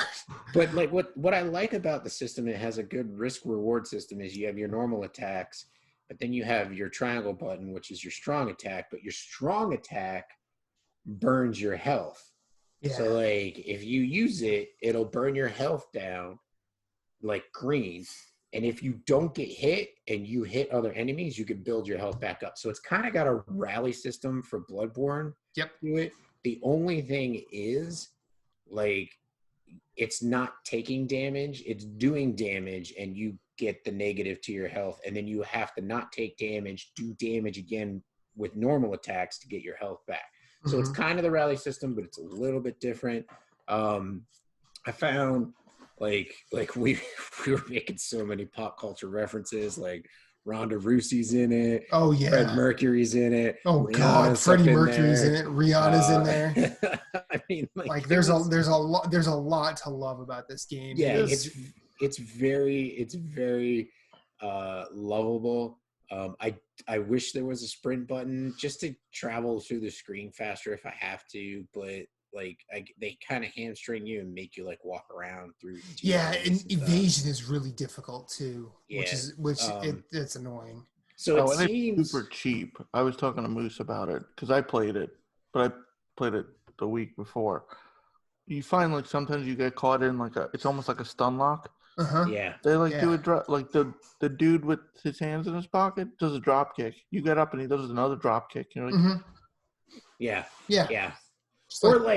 Or you hit a guy, he falls down, and you're going over to punch him, and he's able to get up and throw a punch while you're throwing infinite punches into him, and you're like, how are you even doing this? Yep. Like, how are you even able to get up off your feet without me knocking the shit out of you? But I have some minor gripes with the game, but all in all, like I feel like me and Matt were talking about it like towards the later times that we were playing it. I feel like using your special attack, which takes your health away, and then like building back up with regular hits, like trying to find a balance helps you get a better score to get to that satisfactory. I think you need an S ranking on all levels or whatever. Yeah, one of the trophies is all levels on hard. So we were getting to the end of our run. I was getting real tired. I'm just like, fuck it. I'm just doing special attacks. Then I'm going to do regular attacks to gain health back. And my points were just fucking going through the roof. Like Matt had like maybe 1,000 points on me. And then I outranked his by like 1,000 just doing a couple of that. And so I'm like, that's where it's at. You got to like try and find your balance of using the special attack to get rid of your health, but to do the damage, but then not take enough damage, like not take damage to lose the actual health, but be able to hit something and gain it back. And so it's cool. It's a real fun game. 3-player or 2-player co-op online. 2-player online, 4-player local. It's 4-player local? I think it's 4-player local. I thought it was 3. Thought it said 4, but I could be. But anyway, so 2-player online, more than 2-player local. Right. So Streets of Rage 4 was one game, and then the other one is one of the two that I've talked about a lot, but Division 2. Before you mentioned like you saw the scores. I think it's deserving of the high scores. I think it's a really fun game. Oh, yes. But who said game of the year? Destructoid was like it should be up for game. I'm gonna go. It's not a game. Well, at least for me, it's definitely not. It's not even a contender. I think it's a phenomenal game, but I don't think every phenomenal game you play, like I don't think it does anything like new. I mean, yes, it's nice to see a Streets of Rage game in 2020. That's a nice beat 'em up. It's not. Oh, it's just another beat 'em up. It's a good game. The music's good, but like, I don't know. For me, it's not like. I'm sure in a couple months I'll forget about it. Okay. Well, see, I was gonna say, I made the reference to Journey to the Savage Planet with the robot. Like that game is still in the running for me for. As of now, it's still there for Game of the Year because it's. Like Streets of Rage, I think is.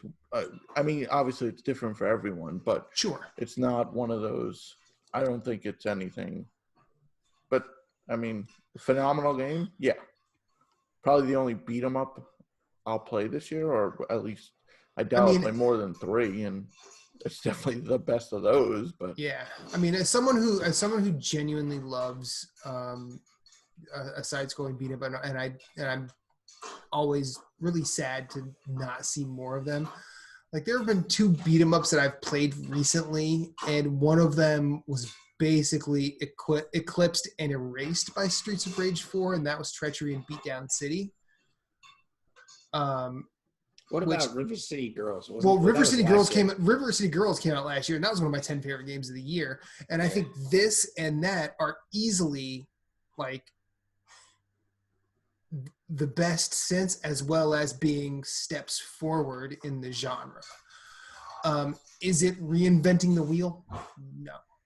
Is it, because like the last great beat 'em ups I played before these 2 were probably Dragon's Crown and Scott Pilgrim. Ooh, both good games. And Scott Pilgrim was 7 years ago now? It was a long time ago. It was a long time ago, and it's not even available anymore. Dragon's Crown Pro is available on PS4, and I really want to play more of it, but I haven't had the chance. But Preston picked it up. Let's roll. I will go play more of that game because Vanillaware games are great, and y'all need to play them. Hopefully we get their new game this year. Sorry, interrupt. Yeah, we'll see. But like Streets of Rage 4 is if I were to look at what I've played from this year, I mean it's in consideration, but like let's take a look. Let's take stock of what I've played from this year. Yeah, I mean I'm not gonna fault Destructoid. Oh sure. I mean, as someone who writes reviews and also just as we've talked in podcasts, like games that come out, of course you think it's like. It's in the back of your mind. Like if a new game comes out, it's like, did I like it as much as like this game? Was it as good? Like, of course it's not. My 2 cents. I'm not saying it's not in my top 10. I'd have to look to see if I have what be in my top 10. It's definitely up there. It's a phenomenal game. Sure. Yeah. I don't think anyone thinks you're saying it's a bad game. Yeah. Minor gripes. I think it's like for game of the year, it'll be game of the year for the people that either A, love the genre, or B, are completely won over by it. You know what I mean? Like it's new to them and they just, oh my God, this is amazing. That it's those people. Like everyday, average Joe gamer, probably not. I mean, like you said, Jason, it'll be like Streets of Rage will be in my top 10. When we do our top 10 at the end of the year, Streets of Rage 4 will be up there unless I find like 9 other games or 10 other games to like 10 other games better. Like that's like it's in the running right now for like at least top 5 for right now.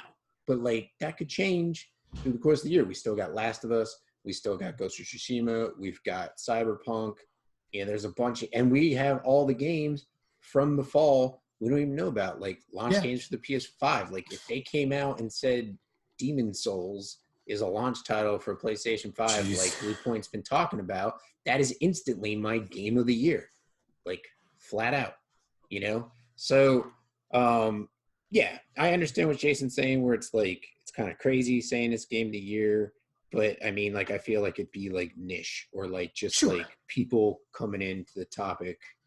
I mean, I feel like someone putting Streets of Rage 4 as their game of the year is no different than you, Phillips, and I put Helldivers as our game of the year 2015. Like, or even you and I in like Bloodborne. Yeah, Helldivers came out the same year. Yeah, Bloodborne was number 2 for me. Yeah, and it's a niche pick, but fuck, man, I had more fun with that game than any in a while. And a lot of that fun was like getting into stupid shenanigans with you. Yeah, like co-op's a lot of fun. And like playing this game, there's a lot of that present here too. So, but again, it is only May. Right. This year has not been packed. Understandably so. I mean, Animal Crossing is obviously going to be in my top 5. If not top 3. Like I mean, and I can't do a game of the year list this year without mentioning Animal Crossing. Right, and that's why I kind of like to try and do like an indie games list in a AAA list because you know like you and Jason loves them too. Mm-hmm. And Phillips loves them as well. Like we both have like our indie games where it's like, man, just like I'll make even a top 5 indie game list, you know, so like some stuff can get recognition, and I'll do a regular top 10 like AAA or whatever, and mix it up or something. But yeah, like well, that's why I like the way we do our award show because I try and just make sure a bunch gets mentioned. Yeah, rather right. than No. all of the same stuff. Right, I agree. So anyway, so Streets of Rage 4, and then Division 2. So first of all, I had something real fucking crazy happen to me. Number one, I'll explain in a second. But number two, so I am leveling 2 characters now because I'm batshit fucking crazy. So my first character is my level 30 character because I was playing with so I have 2 buddies of mine from Richie Tuti's gaming community who bought Division 2 when it was like $3. Okay. Right. We played through the whole game together. Like they're level 30. One of them kind of like stepped away and was like, you know, kind of like, because you kind of have to redo like a lot of the stuff in the initial game to get into the higher tiers of the world. So basically what they did when they released the expansion is everybody that doesn't have the expansion is still in the older game where you have the world tiers of difficulty and then you have the gear score. And then what they did with 31 to 40 is now you just have level 40, you have gear, you're good to go. Well, so I have a level 30 character, kind of the same build as my level 40 to play with them, and then I have my level 40. Well, my level 30 character I've been like playing with, and I was on with someone last night. Jason invited me to a group to our PSN party, and I was like, I didn't want to join right away because I was talking to this kid, not this kid, but this guy, and he's just like, he's like, I'm just trying to do everything before I jump into the DLC. I'm like, well, what are you trying to do? And he's like, well, I was thinking I'd do control points and dark zone and this. And I'm like, I hate to break the news to you, but you're wasting your time. Yeah. He's like, what do you mean? And I'm like, all the gear you get right now worthless is worthless once you go to the DLC. Like I told him, I was like, honest to God, I am not lying to you. A piece of gear you pick up from the expansion is going to be 5 times better than anything you were wearing going into the. You could farm for a year for the best gear, and it'll still be 5 times better than what you're wearing going into the expansion. So I'm like, don't bother. So we ran around and did some control points, and then we did the dark zone and got some gear, and I dropped an assault rifle for him because he was looking for the honey badger, which I had one already. And so I was like, here, you could have this one. This one's not as good as the one I have. And so I was like, dude, I'm like, just add me as a friend. Like, whenever you jump in the DLC, let me know. I'll hop on my 40 and, we'll wreck shop, man. We'll just run around and have a good time, And that was Sunday night. I haven't been on tonight because I was playing Animal Crossing when I got home to relax and rest from work. So today was the first time I went back to my office.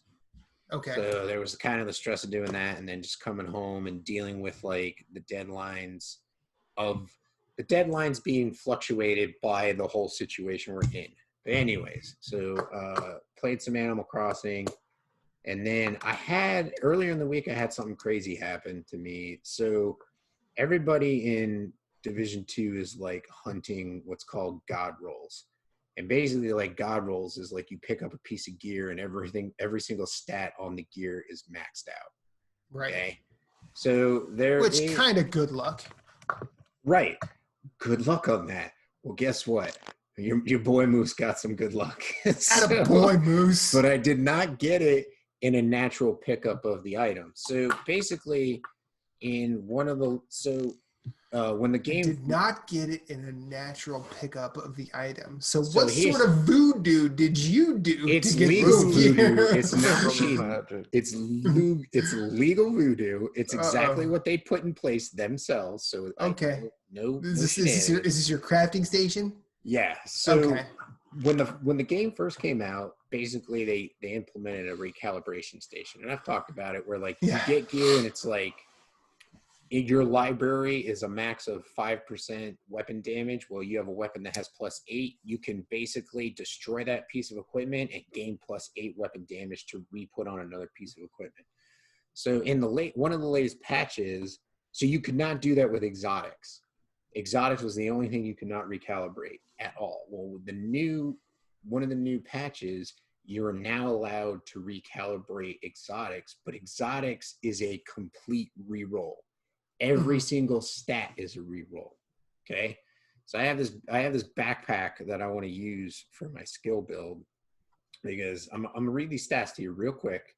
These are the stats. It's +1 armor kit capacity, +3 grenade capacity, +25% ammo, +10% repair skill, +10% status effect. Now get this, on the backpack, there is also a talent where damaging an enemy with a grenade grants 1+ skill tier for 15 seconds. Grants overcharge if already at skill tier 6. So for those who don't know, your skill tier is basically how many charges you have to, say, like your mines that go out and blow stuff up, your chem launcher, which is basically can be your healing or your damaging. You start out at a base amount, and then as you get a plus skill level, it increases.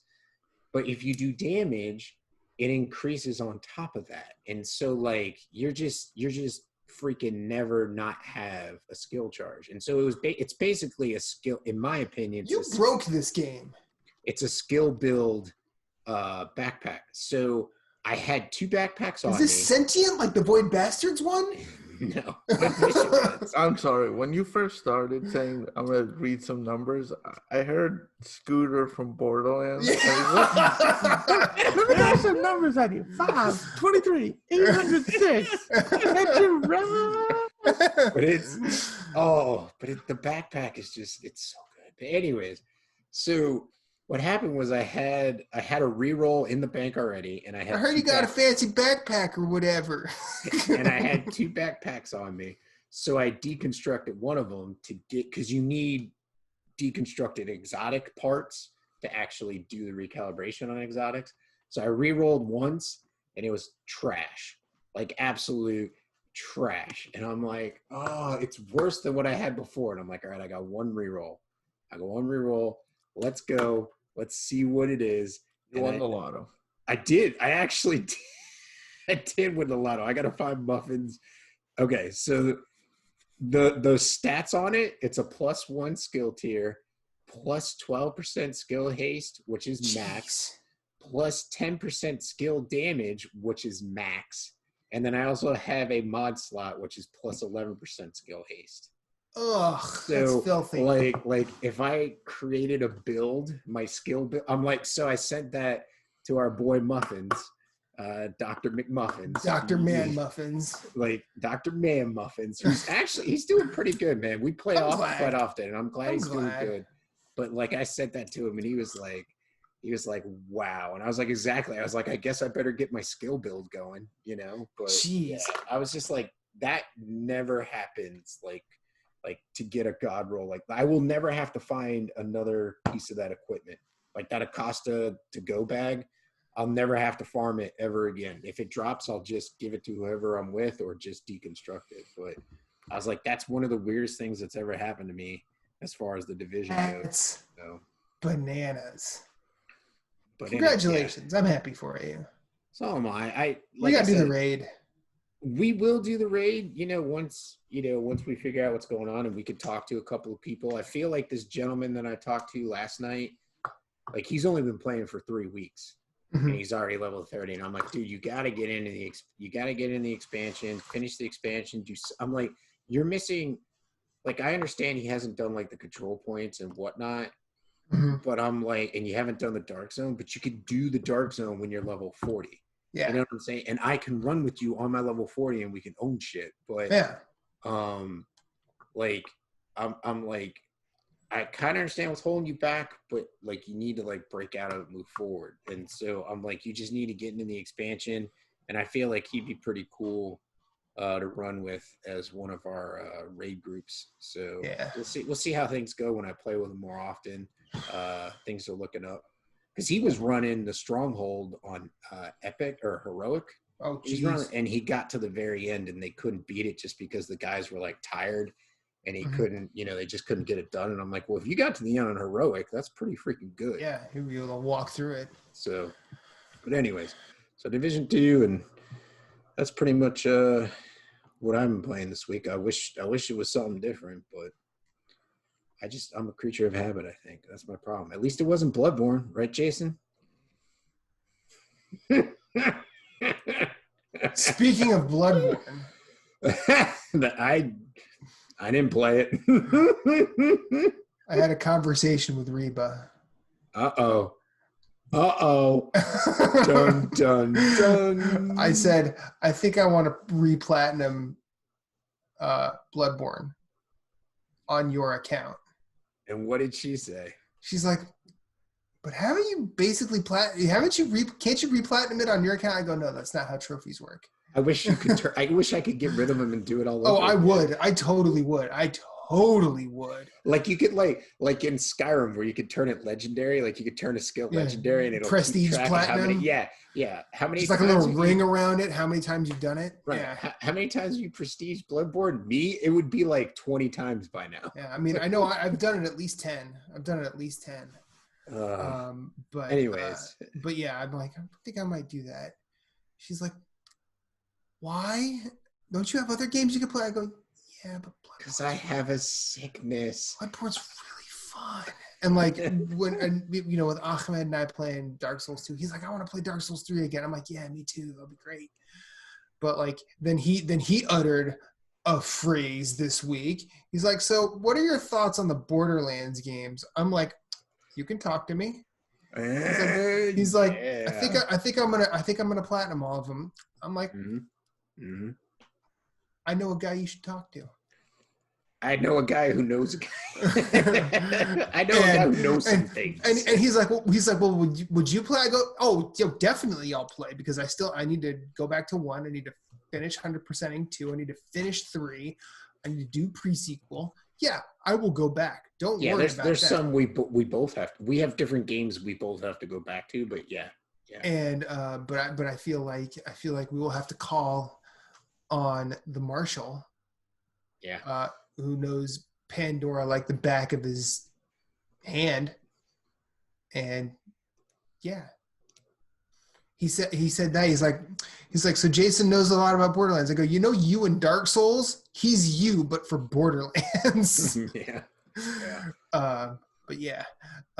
So that happened this week. So it'll be a weird time once I'm done with Dark Souls 2. I may or may not have just reinstalled all the Borderlands. Oh, good. When I heard that. Good. I still have all of them on my system, so I'm ready to go. I think I might need to get 2 in the pre-sequel. I even threw VR in there. Oh jeez, yeah.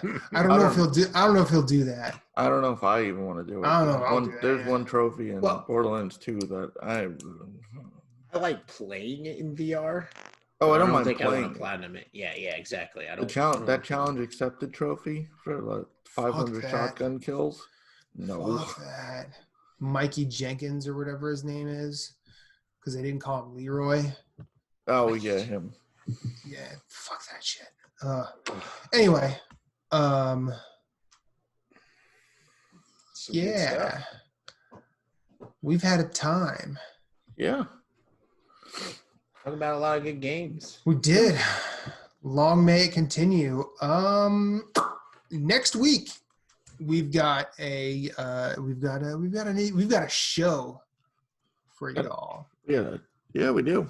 We've got 3 special guests that it'll be their first time podcasting in a very long time. Woo! I'm pumped. But see, now the funny thing about that is we promote them every show as if they have a podcast. Well, okay, in their defense, no, I'm not defending. But see, they could easily say, we're not doing this again. You could stop that. I still wouldn't stop it because I still believe. But I feel like their podcasting has kind of halted, but what we promote that they do has not.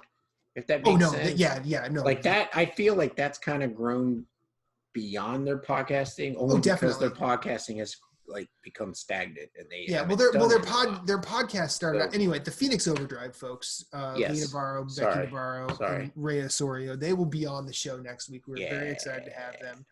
Very excited. I haven't talked to them in like forever. So if you are at all interested in the charity Extra Life, they run a team. They run a team with maximum efficiency, and they do staggering numbers every year.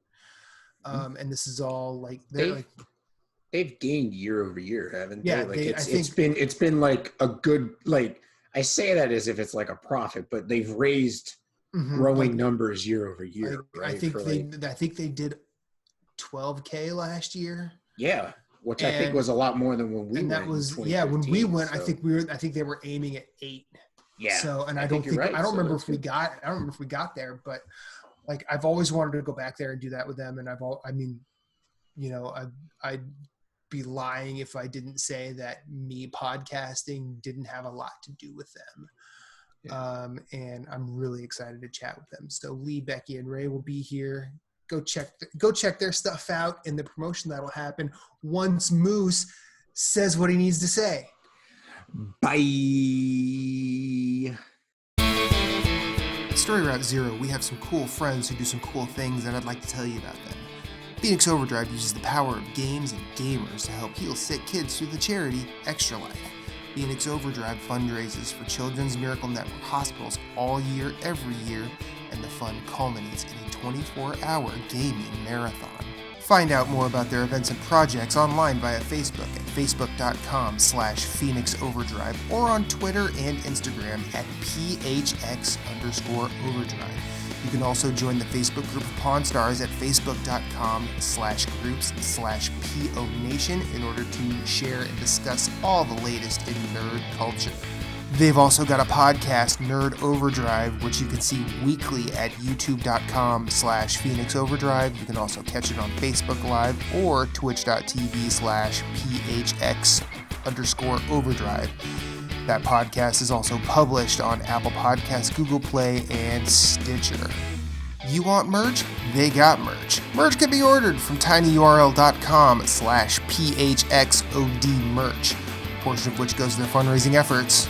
Join the nation and be a hero to sick kids, as El Capitan Ray Osorio, Lee the Maestro, and Becky, the lovely queen of the guild, always say, #Rise Above.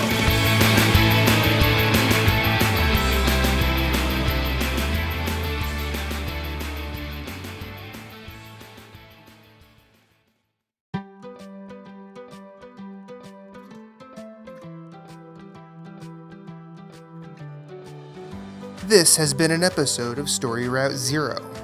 Thank you for coming along on this journey. We sincerely hope you enjoyed yourself as much as we enjoyed having you.